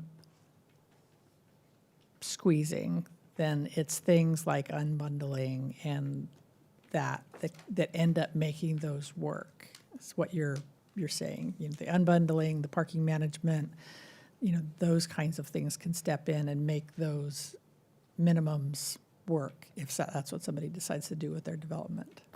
Yeah, and that's most necessary for the North Downtown specific plan because every option, balance, flexible demand, and meet demand all guarantee one spot per unit. So you're not necessarily as reliant on those different strategies to ensure that every tenant gets a parking space. And meet demand is essentially saying, looking at all the cars that were parked there, There's room for them all. yeah, what's the requirement you need to park all of them? Okay. So existing demand and meet demand, no parking management really needed. It's just either way over parking or just parking about what we have right now. Yes. And then as you move to the right, you would need to become more innovative in what you're doing to manage it, or you would be relying on the developer to make a cost-benefit call on how much parking he wants to provide. Yes. Okay. All right, thanks. Turn it over to Councilman. May I comment just on that one thing, though, We're not, while we're on? we're questioning, not commenting right now, because we haven't heard public comment yet. So we'll get back to the commenting. I'm going to stay with this chart. Help me understand the colors, because red usually means bad, orange means Yes. less than bad, but I'm not sure. So clarify what the colors mean, and then I'm going to ask you to walk us through. I'll give you the one example, and walk us through the formula that it basically got to this percentage, because the percentage doesn't tell me much. So first, define the colors, please. Okay, so first of all, green is 100%. That's saying that under this given policy, the minimums that we set would be at exactly, the demand we observed. You'd build exactly as many parking spaces as we saw cars out there using them. Orange and red are higher than that. They're above 100%. So that's where we expect an excess parking supply, parking spaces getting built at these minimums, which do not have demand for them. And then the blue and purple is where we see demand higher than the minimum supply. So now, and that also applies to these graphs. Please go back. Okay. Please go back. Because if, let's take Park Lake at 66%, are they over-parked or they're under-parked? So that would be underparked. Under 100% is underparked. It's they don't have enough parking spaces to meet the demand we observed. Okay, so show my colleagues, I would consider that in the red, not the, okay.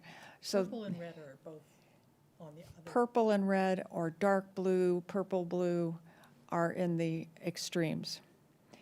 So walk me through how you got 132% on Park Lake. What was the numerator? What was the denominator? I just want to know, because I'm trying to translate this as to what the consequence is. So at Park Lake, we had, and I don't have the exact number on me, but we had a number of parking spaces that were, I do, actually. Okay. So at Park Lake, we had 229 parking spaces that were occupied. That's when we went out there, how many cars were parked in a spot. It was 229. And then which one did you ask about? The 66%? Park Lake. Yeah. No, I mean the policy. Was it I the, want you to run from left. just run through all of them? right. Okay, great. Yep. I just need to understand how you derived these percentages so I understand what it's really saying. Okay, so going across from Park Lake, and this is in the appendix, by the way. It's the green chart on. No, but it still doesn't tell, it's the same chart. It doesn't tell me exactly. No, I how know. you I'm going to run through. I'm derived the just formula. telling you that if you want Thank to you. follow along. Yes, so we have the 229 parking spaces. That gets divided by each of these in order. So, it's the denominator for each of these in order. So the existing policy is 303 over 229, and that gives us 132%. And then when we get into the other policy options, 216 over 229 gives us that 94%. And so on with 195 over 229 giving us 85%, and then 174 over 229 giving that 76%. Why don't you do that again? Because something's supposed to be changing to get those percentages to be different. Yes, so what is changing is the amount of parking spaces that each of these policies would require for Park Lake specifically. So under each of these given policy options, we can calculate the requirements because we know how many bedrooms, what the unit distribution is. So for Park Lake, we can say that you have, so Park Lake has 91 one-bedroom units and 83 two-bedroom units. So then we can use the rates that says, how many parking spaces are required per one-bedroom unit, how many are required per two-bedroom unit.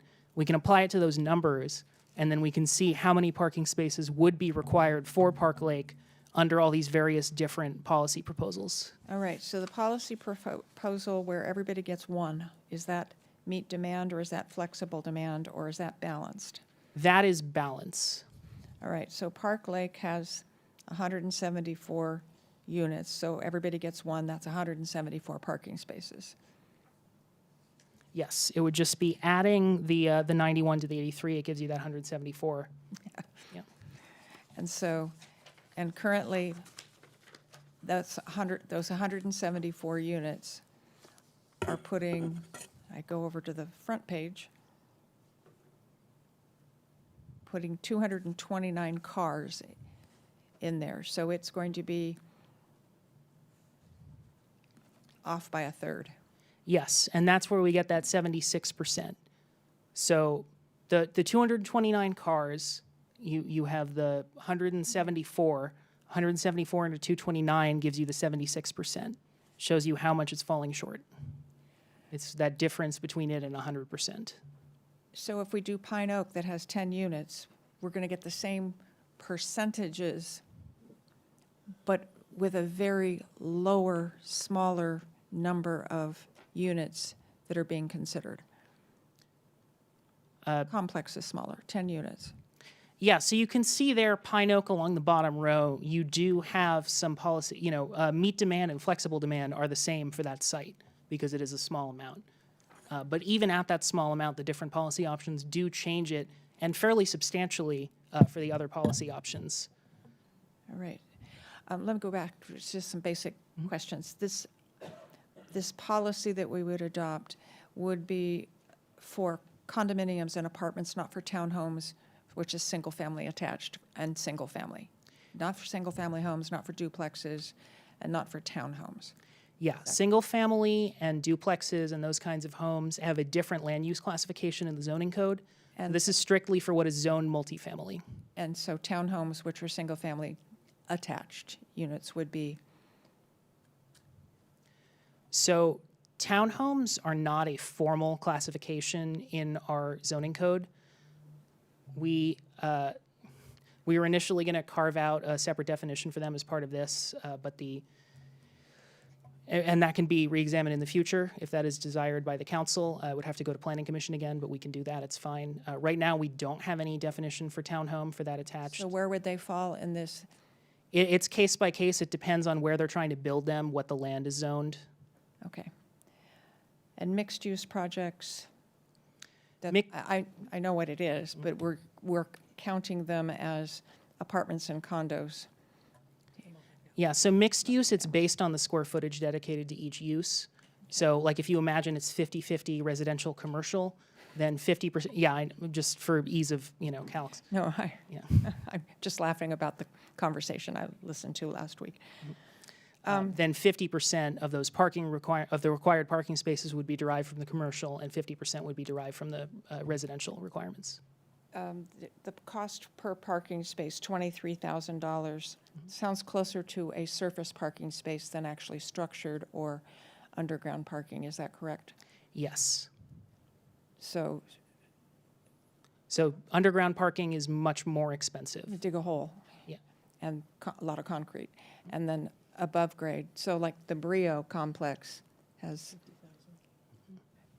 So I think it'd be very helpful for us to have, as we're considering this, to have the costs for structured parking, because there's not a lot of land available for flat surface parking.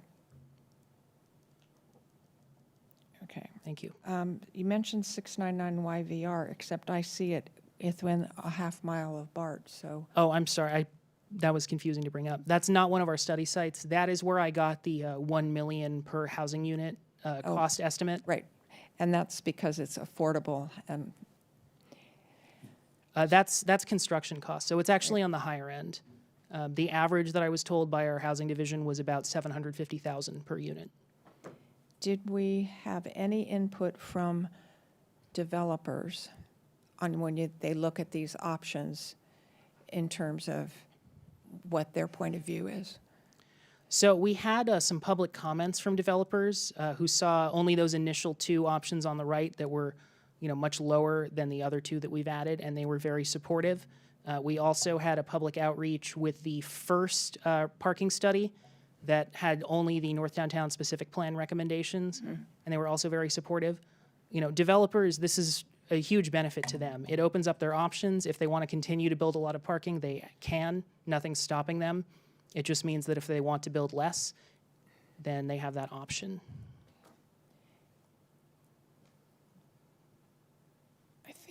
I think those are my questions, not my Thank you. comments. Okay. Yeah, I think we're at the point where we'll go ahead and open it for public comment. Is there anybody here for public comment? Seeing nobody, I will close public comment and bring it back up here. And I want to get a reading of the room. We're looking at trying to give direction to staff on where we want to fall on this continuum. And we don't have any option within a half mile of BART. That's already done. And so now and I think we could probably safely say that existing parking requirements would be a silly idea. So amongst those four others, we need to give staff some direction on which of these we see as viable, with meet demand basically codifying where we are right now. North Downtown specific plan being pretty much the requirements on developers will be well below what we would anticipate the demand be in the current situation, and we would be relying on the developers to figure out what they want to do. And then flexible demand and balance are kind of the mama bear options.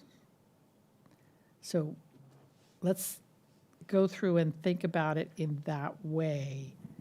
Where do you want to fall on how much flexibility we're giving to developers, given that this is more than a half a mile from BART? Volunteers.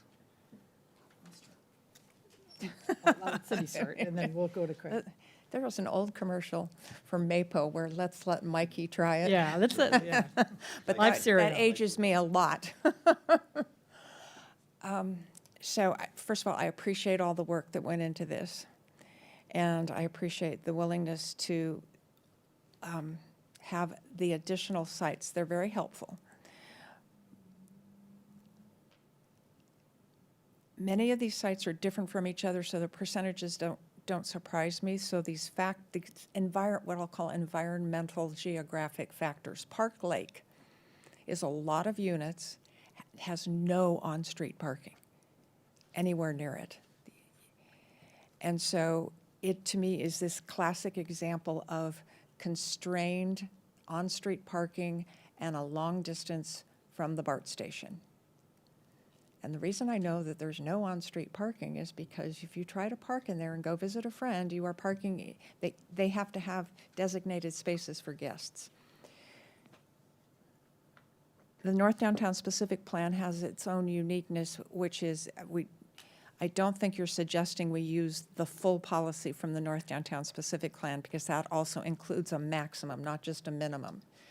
So I think the incentives we talk about, like bundling and like unbundling parking, et cetera, are not necessarily working in reality the way the theoreticians think they will, because it depends on whether there's on-street parking available or not.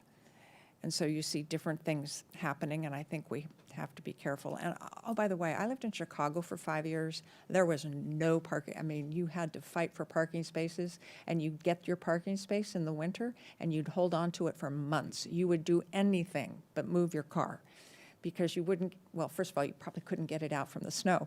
But so and I loved living in Chicago, but there are, and I think we also have to be cautious of an assumption in an era of low housing supply that just saying they can take another option of a place to live that has more parking is not necessarily true in this era.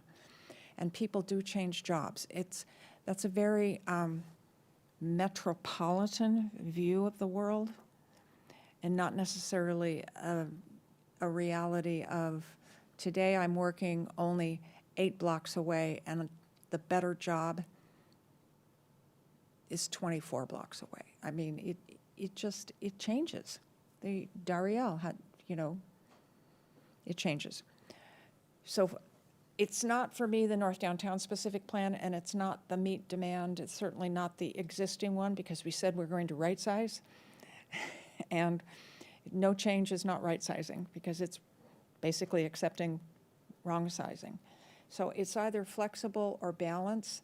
I do recognize, and it may be a hybrid slightly, where we have some policy definitions also of where we think some other things might be impacted. I do recognize that the lower the floor, the greater likelihood that you're going to get the investment, the developer's investment in the number of units, not the number of parking spaces.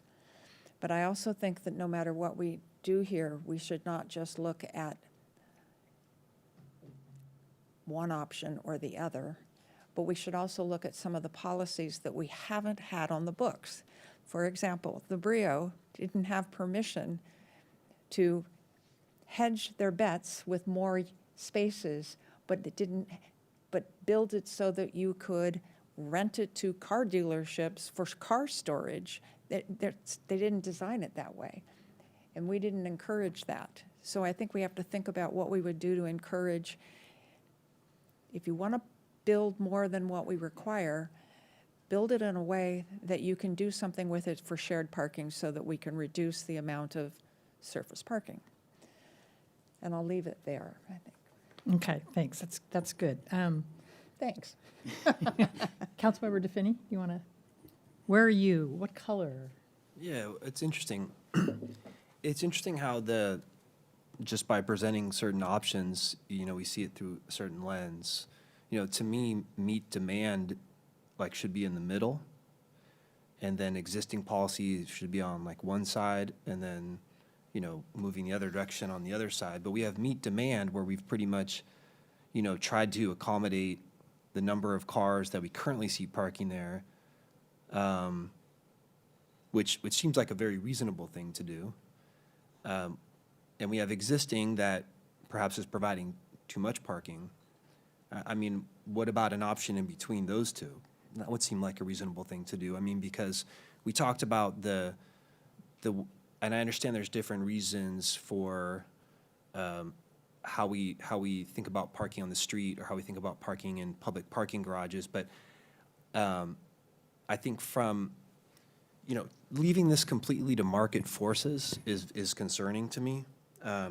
We have, I think, a role as government to regulate how developers do things to a certain extent, and I mean that's why we make them plant a certain number of trees or put art, or I think there'd be a number of developers that might, perhaps out of maybe they're not being financially prudent and getting the most out of their units by putting the right amount of parking in there, but if they build not enough parking, the place is built.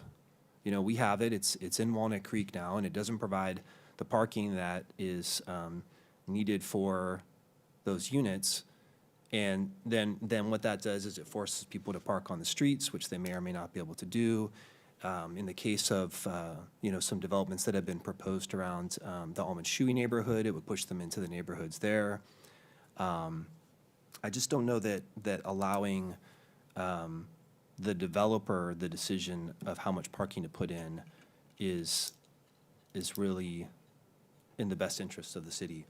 I do understand that we are in a housing crisis, and I appreciate Councilmember Silva's caution about we are in this crisis, but I don't want us to overcorrect on parking and then create a different problem.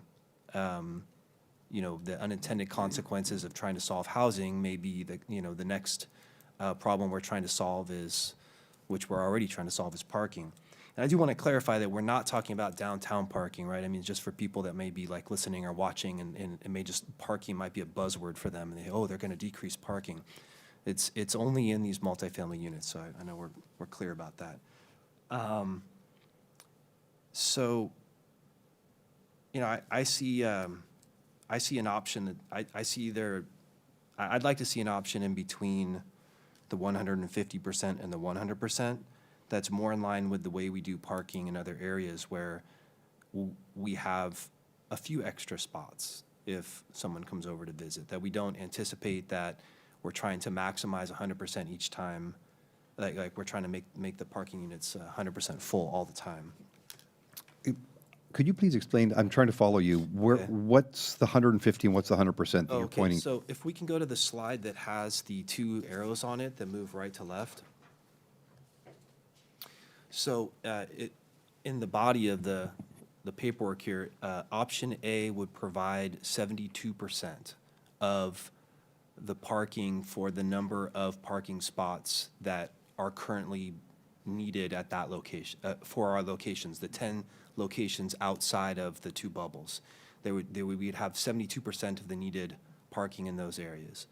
The next option, B, would have 83% of the amount of parking that is needed in those locations. Option C would have 94%, and option D would have 104%. And then if we went to existing Walnut Creek requirements, and if I understood correctly, that is if we used our current parking requirements and went back and built everything with those, instead of the way they've been built, that would be 150%.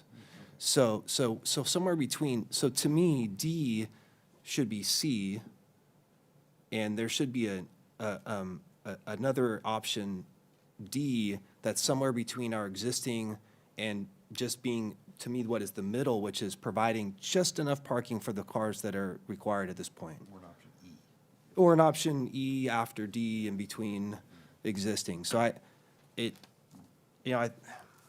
have concerns in those regards. When we push people out into the streets where they're parking, it's one of the things people complain about the most. I know we're looking at this somewhat through the lens of folks that want to live here, but I still do want to represent some of the interests of the people living here or who will be living here, that they're going to want to have the ability to park where they live. And when we push people out onto the streets and they have to walk long distances, I think that brings up a safety concern for people at night, right? They're coming home late at night. There's no parking in their complex anymore. They're parking, 3 blocks away because they can't find a spot. Now they have to walk to their unit at night, in the dark. So those are some of my concerns. Let's go back to the other slide, the multicolor chart. There we go. I do think that developers tend to do what's best for them and their bottom line and not what's necessarily best for the end customer or the residents in this case. I think we've seen that from commercial developers. I think we'd see it from residential developers too. I do think that some latitude is good, but we still have to give some overall structure there. In looking at this, it's obviously we are overparked with the existing policy. I completely understand that. I look at the north downtown and the balance option. There's just too much. There's too much blue or overparked in those instances, and I even see that in the flexible demand as well. I can see having another option that's closer to the existing policy that provides a little bit more than what the meet demand has, but understanding that in 5 or 10 years when people would actually be living in these places, there may be a difference in how people are driving, and people will have to get used to that. Completely understood. So I guess if I'm looking at this, I would say I'm closer to meet demand, even though I think there would be a little bit leeway that I would like to see a little extra options. When I have gone to visit people, and they are completely parked for residents, and there's guest spots. There's like 2 guest spots. And if those are taken, sometimes I've got to park a quarter of a mile away because the way that the structures are, it's these private little roads and you can't park on those, and then you got to go out to the main street, and sometimes there's cars there. So it definitely is a bit of a walk. I didn't even think of the safety concern late at night, but obviously that would be part of it too. So I would actually like to see a little bit more of that. And I'd like to think that I could trust developers to add enough guest spots, but I don't know if they would. So if you're looking for just these, I would say meet demand. So I think what you two are saying is we're fine with just right-size our parking requirements by making them as many cars as there are right now. No, those aren't the. I mean, that's what That's meet meeting- demand that's meeting is. demand. That's meet demand. Oh, okay. I Yeah, thought so- you. That's what I think.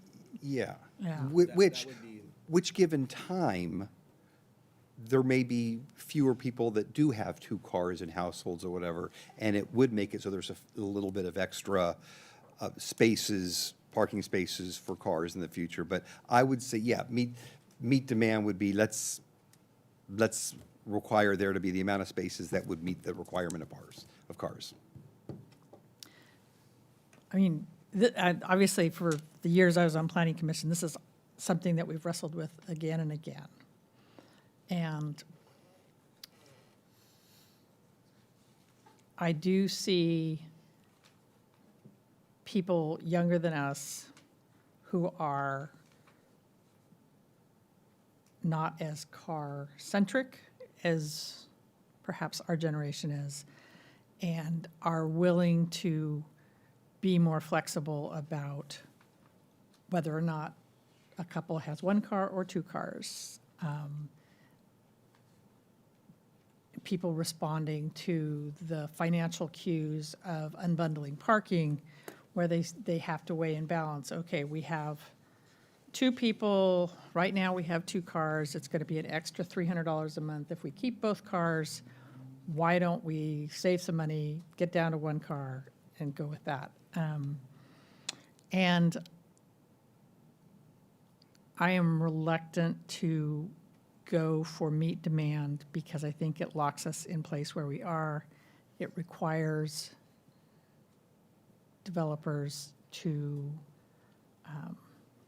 develop to the current standard, and I think that standard is going to change.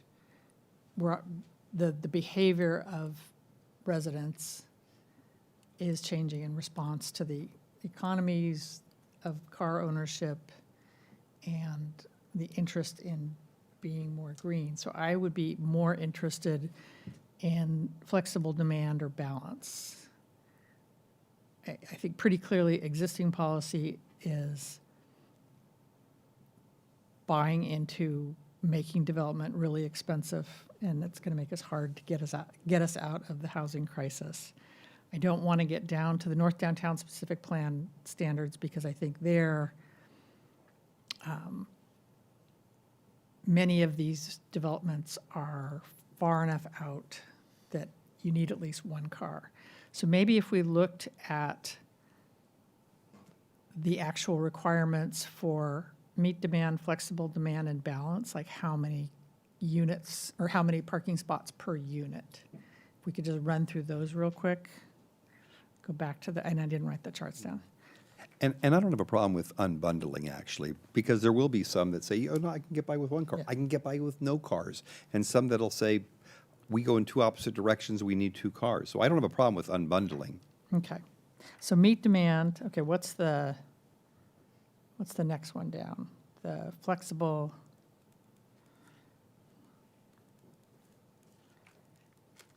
And then what's the balance? So the differences really are, on all of these, studio, it's a half a spot per. What is the, not the existing, but the meet demand is 0.5. So that one's across the board.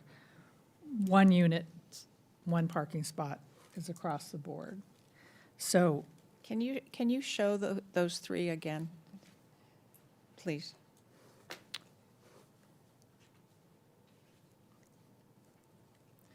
So these are all, they're all 0.5 for the studio, and they're all 1 for the one-bedroom. And the two-bedroom is 1.5 or 1. Yeah, it's the three pluses are either 1.25 or 1.5. The two bedrooms are either 1.25 or 1.5. So it really comes down to what do we want? Can you show us the next, I'm sorry. Go ahead.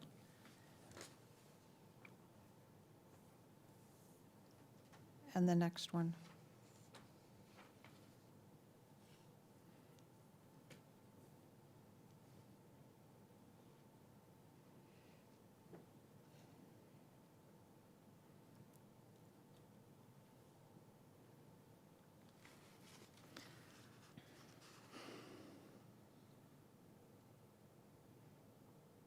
So studios and one-bedrooms are the same on all three. We want to, how do people feeling about just saying that part of the requirement? We go with the half and the 1 for the studios and the one-bedroom. Well, because that's what it is on all of them. On So all of them, it's the we- same thing. So we're fine. So yeah, I think it's the two-bedroom that's the biggest difference. Yeah, the two bedrooms, it goes from 1 to 1.5 depending. Right. And the three bedrooms, there's very few of those, but it's 1.25 or 1.5. And I think since the trend you're talking about of unbundling is probably going to become increasingly popular, where you're not actually obtaining the parking spot, you're just obtaining the unit, and then you decide whether you're going to get parking spots. So what we have as these numbers exactly, I don't think is as important as their sort of aggregate, which is, do we want to have something that meets the demands of what we see now? I wonder, though, I mean, I know we're anticipating these changes, and I think they may be coming, but how much do you think parking has changed in the last 20 years? Up, lot. down, same? A lot, Up? a lot. But It's I gone. also think But we is it need to be mindful that this data is one moment in time. Right. It might have been a Wednesday night or Well, they did two moments in Tuesday, time, but yeah, but- yeah. well, no, I think it's one moment in time. Is it one moment in time, or was it surveyed twice? Each one was one time. Each of these were surveyed one time. This was across 3 different nights, Okay. but each individual site was only surveyed once. So it's one moment in time. So Yeah. I think I'd be cautioned that it could be We could not have the. higher Yeah. or lower on any of them, depending on a number of variables that are unknown. So Agreed. it's not, there are some things that seem a little easy. This is fluid. Yeah, it's, I would also, there is no benefit to a developer to underpark a project. There is no benefit because they can't sell the project, because they have a parking problem. They can't rent the project. It basically just drives rents down or the sales price because it reduces the demand for the project. So, and I've had numerous conversations with developers over 18 years on the council, and many of them 10 years ago didn't trust the data that we were talking about, because we were talking about, we have BART proximate standard that was done 15 years ago, and they didn't trust that. The Brio developers didn't trust it, and they have a bucket load of empty spaces that they can't do anything with because of the way the parking is configured. It's not flat surface parking, it's structured, and their security system is such that they can't even rent it to somebody working in the neighborhood or working downtown, because they have to give access to structured parking, which is not the way it was designed. So requiring that, I think developers are getting I don't think developers intentionally try to, I already said it. I think it's trying to find the right option in these, but just saying we'll meet demand that's happening now, it's not getting higher, it's going to get lower.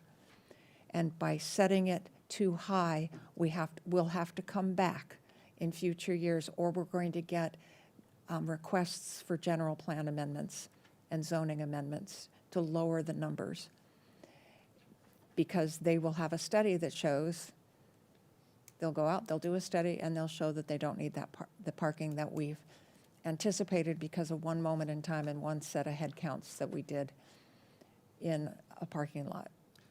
But we could review that on a case-by-case basis. But that is cost. That makes us unfriendly to development.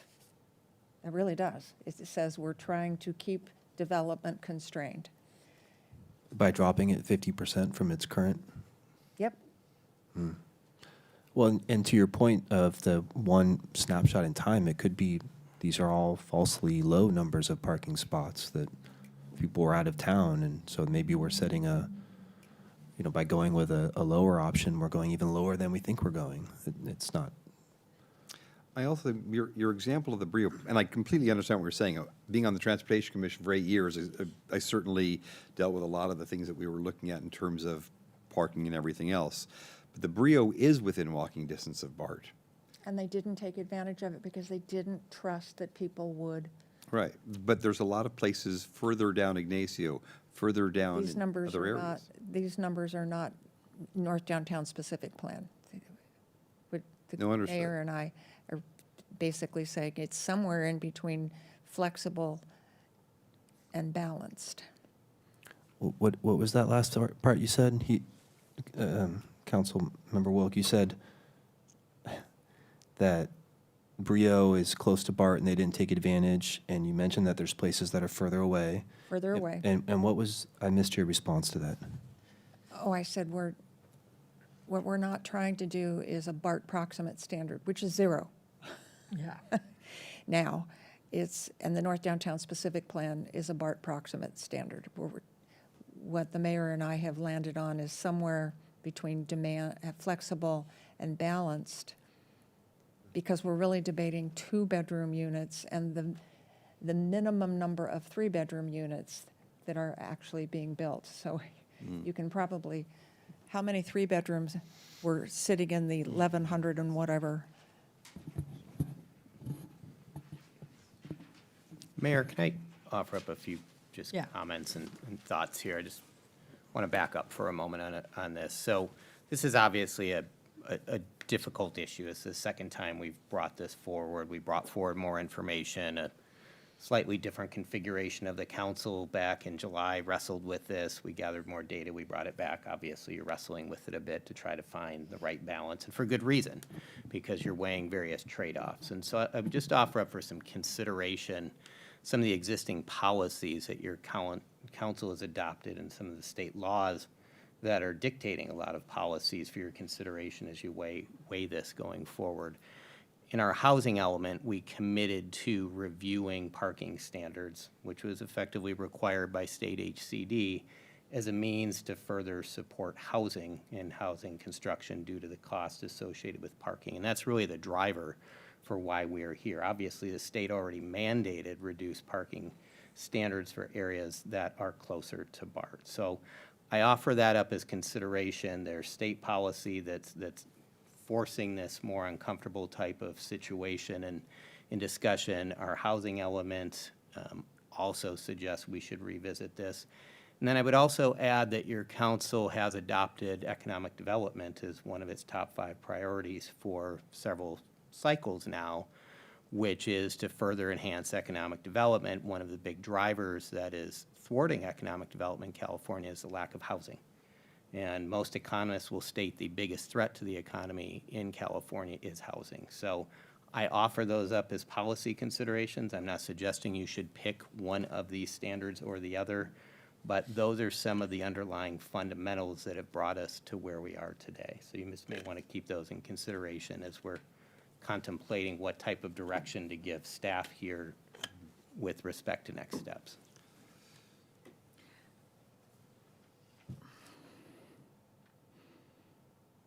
Okay. There's a couple ways we can go on this. I think the differences between the standards really are what you're doing for 2-bedroom units. I think, I understand the desire to stay with meet demand. It's the path of least resistance, but it doesn't get us, doesn't move us down the road very far in what we're trying to do to make housing available in this city. Can I have a question? Sure. Are we required to have, other than the half mile within BART, have this plan, whatever it is we decide upon, be for the entire city? Or can we break it up and say that it could be flexible, for example, within 1.5 or 2 miles, and then it's meet demand from 2 to 3 miles? I don't really want to just meet demand in the city. I think we're seeing, I would rather not do meet demand But in Walnut Creek. my example is more of, can we split it up and do 2 different ones based upon proximity to BART? If we're talking about flexible versus balanced, the difference in those is a quarter of a parking spot per 2-bedroom unit.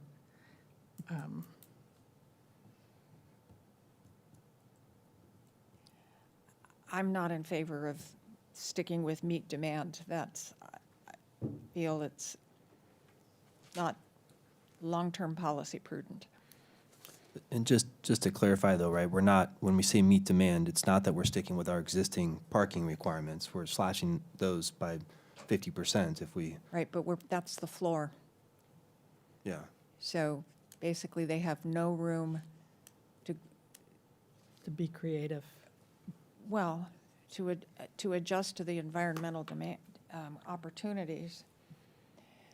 And, you know, it's really interesting because I can't figure out how what West Cliff Trail got counted.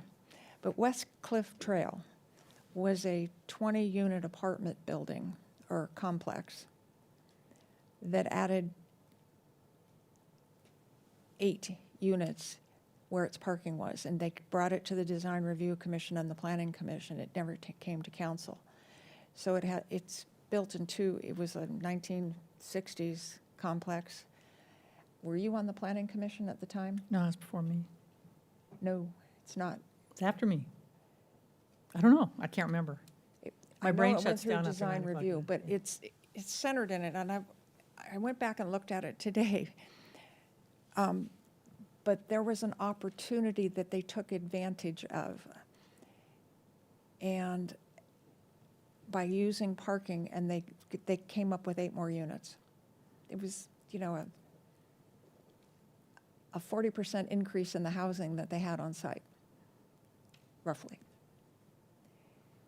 And I think those are opportunities are what we need to look for, but you can't look for them when we just want the parking the way it is on the ground today, as opposed to allowing setting the floor lower and letting them rise if they need to because of in geographic constraints.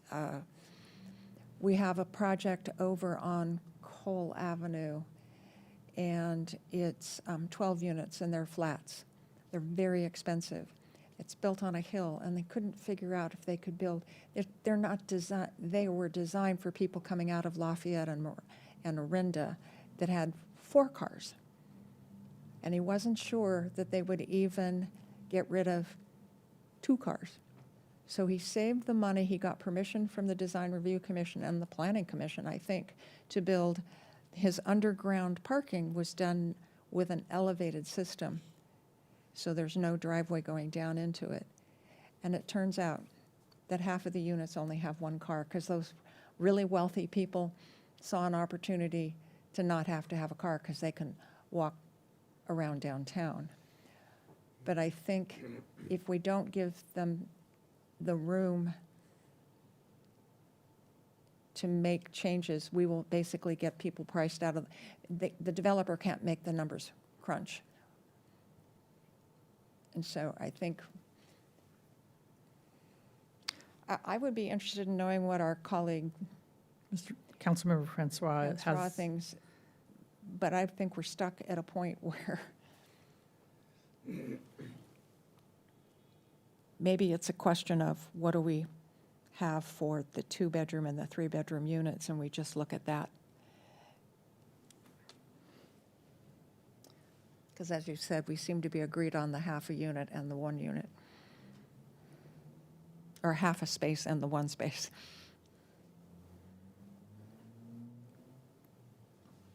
I'm looking for eye contact with the city manager. Would it be okay if we continued this and brought it back with a focus on what do we do on the 2 and the 3-bedroom units? So we can include Councilmember Francois in the discussion. It's certainly an option. It'll be a little while based upon the council calendar at the moment in terms of what's scheduled. I believe we're currently in compliance with all regulatory matters, given that we already adopted the updated standards relative to being proximate to BART, so we're not under a tight time frame in order to revisit this. So if your council would like us to bring it back with some additional considerations based upon the discussion we had this evening, we can certainly do that, but it'll likely be a little while, a few months, I would suspect. Let's get a temperature reading here. Okay. So if you had to choose one, what would you choose?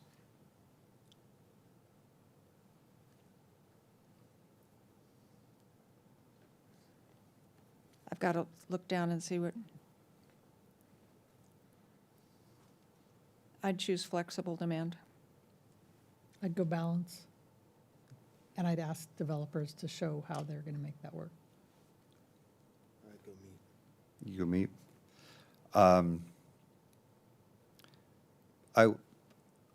I would tend toward meat, but if I could compromise on the flexible, would that bring us all together for flexible? Well, you already, Yeah. Councilmember Silva already said yes. Yeah. So I guess it comes down to Well- you and to Greg. But I'm also more inclined to think flexible is too high. So, but I just looked down, and the reality is, there's only 4 of us sitting here, and we could get with all no votes, because if we have a tie is a no, and we have no decision So with that- 4. That's why I'm really interested in hearing what our colleague says as well. That would be helpful for sure, but I just wanted to see if we're able to get to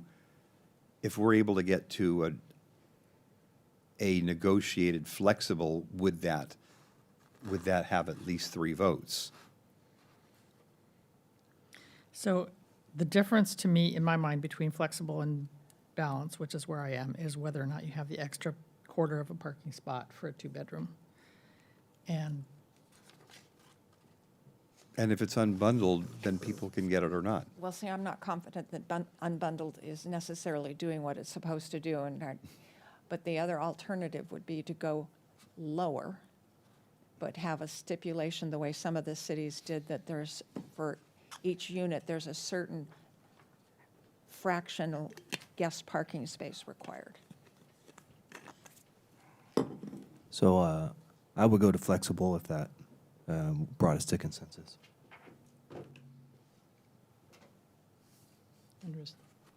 I mean, it's that from where I am. And I'm willing to go to flexible. I don't think it's as far as we need to push.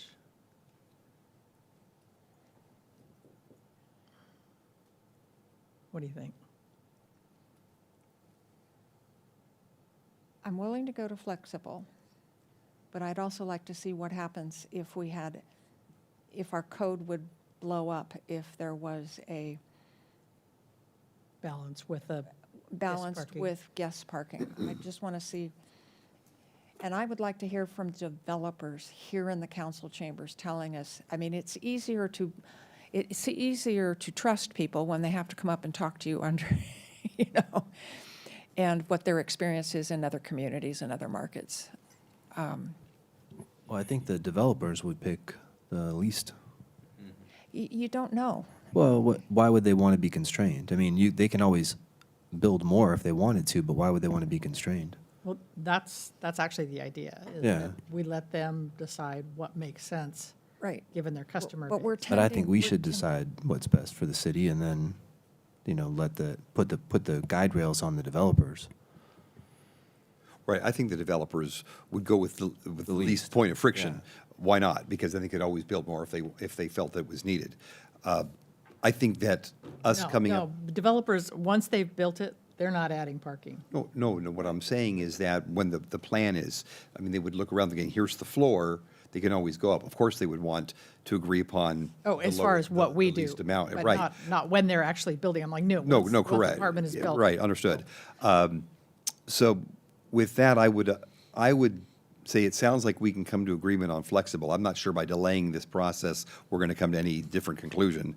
But if we can get to all of us understanding that we are reducing this by a significant amount of what the current policy is, and that this is going to be impacted for places that are outside the immediate radius of half a mile to BART, I think that gives at least comfort to me that this is something that they're going to have a certain minimum in a city that doesn't have the public transit to get them downtown.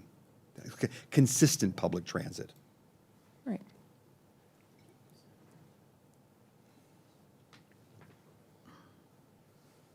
All right, I'm going to try it. This is consideration, so recommend that we ask staff to bring it back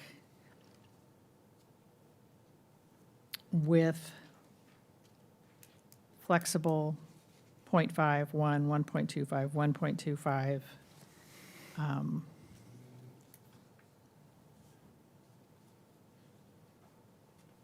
To clarify, that is the option C that's up on the screen, flexible demand. Yeah. I'll second, is that, okay, I don't know if that was a motion, but I'll second. Yeah, that was, Okay. I'm going to make a substitute motion. okay, go ahead. So it's an amendment to the motion. I will amend the motion to include that we see an option that does show a balanced with guest parking approach to, as just an option, as to a way to see what, that's, in the end, it will be additional parking. It may be the same as the flex, but it may be the way that we want to write the policy. So it may help for the council's consideration if Smadar could speak to what was adopted as part of the objective design standards on guest parking. It's just part of that optionality might already exist. All right. Okay. And so, Yes. Smadar, can you speak to that? Wisdom, come forth. I hope you were signing to the city attorney that you needed to talk. So I wanted to let you know that in the objective design standards that your council did adopt, there is a component of any required parking. So let's say 100 parking spaces are required. There's a percentage of that that's already assigned to guest parking. I believe it's 15%, but do not quote me on that. Oh, it's 10%. Thank you. So 10% of it is already, that is guest parking. And that's how the objective design standards are written, and that's for residential development. So does this mean that, get definition here, does this mean that let's say you're building 100 units, and they're all one bedroom, are they building 100 parking spots total, or are they building 100 plus an additional 10% for guests? They're building 100. And 10% are for guests. Yes. Okay. All right, stick with your motion. Okay. So you withdrew the amended motion? Yeah. I withdrew it. Yeah. I didn't get a second, it died for lack of a second. So, just so I understand before we go through the voting on this then, we're saying flexible spending, so it's 1-to-1, the ratio that we had, and automatically it's going to be 10% guest Guest parking that has to be built. Yes. Okay. I'll stick with my second. Okay. Roll call. Mayor Darling. Yes. Mayor Pro Tem Wilk. Aye. Councilmember Devaney. Aye. Councilmember Silva. Motion carries. Okay. And when this comes back, it comes back as a full proposal, but we can get our colleague who is not here tonight looped in so that, Certainly, if Councilmember Francois is here, he can weigh in, but at this point, based on the direction, we would plan to notice a hearing, bring back an ordinance for your council's consideration. And then we can have the debate with Councilmember Francois here between 2 bedrooms, is it a 1.25 or a 1? That's the difference. You would have options to modify the ordinance. Yeah, that's what that's what I was saying, yeah. it's not coming back on consent, is No. I know our city manager and Prudence, if she were here, would dictate he not do that. So with that, the meeting is adjourned.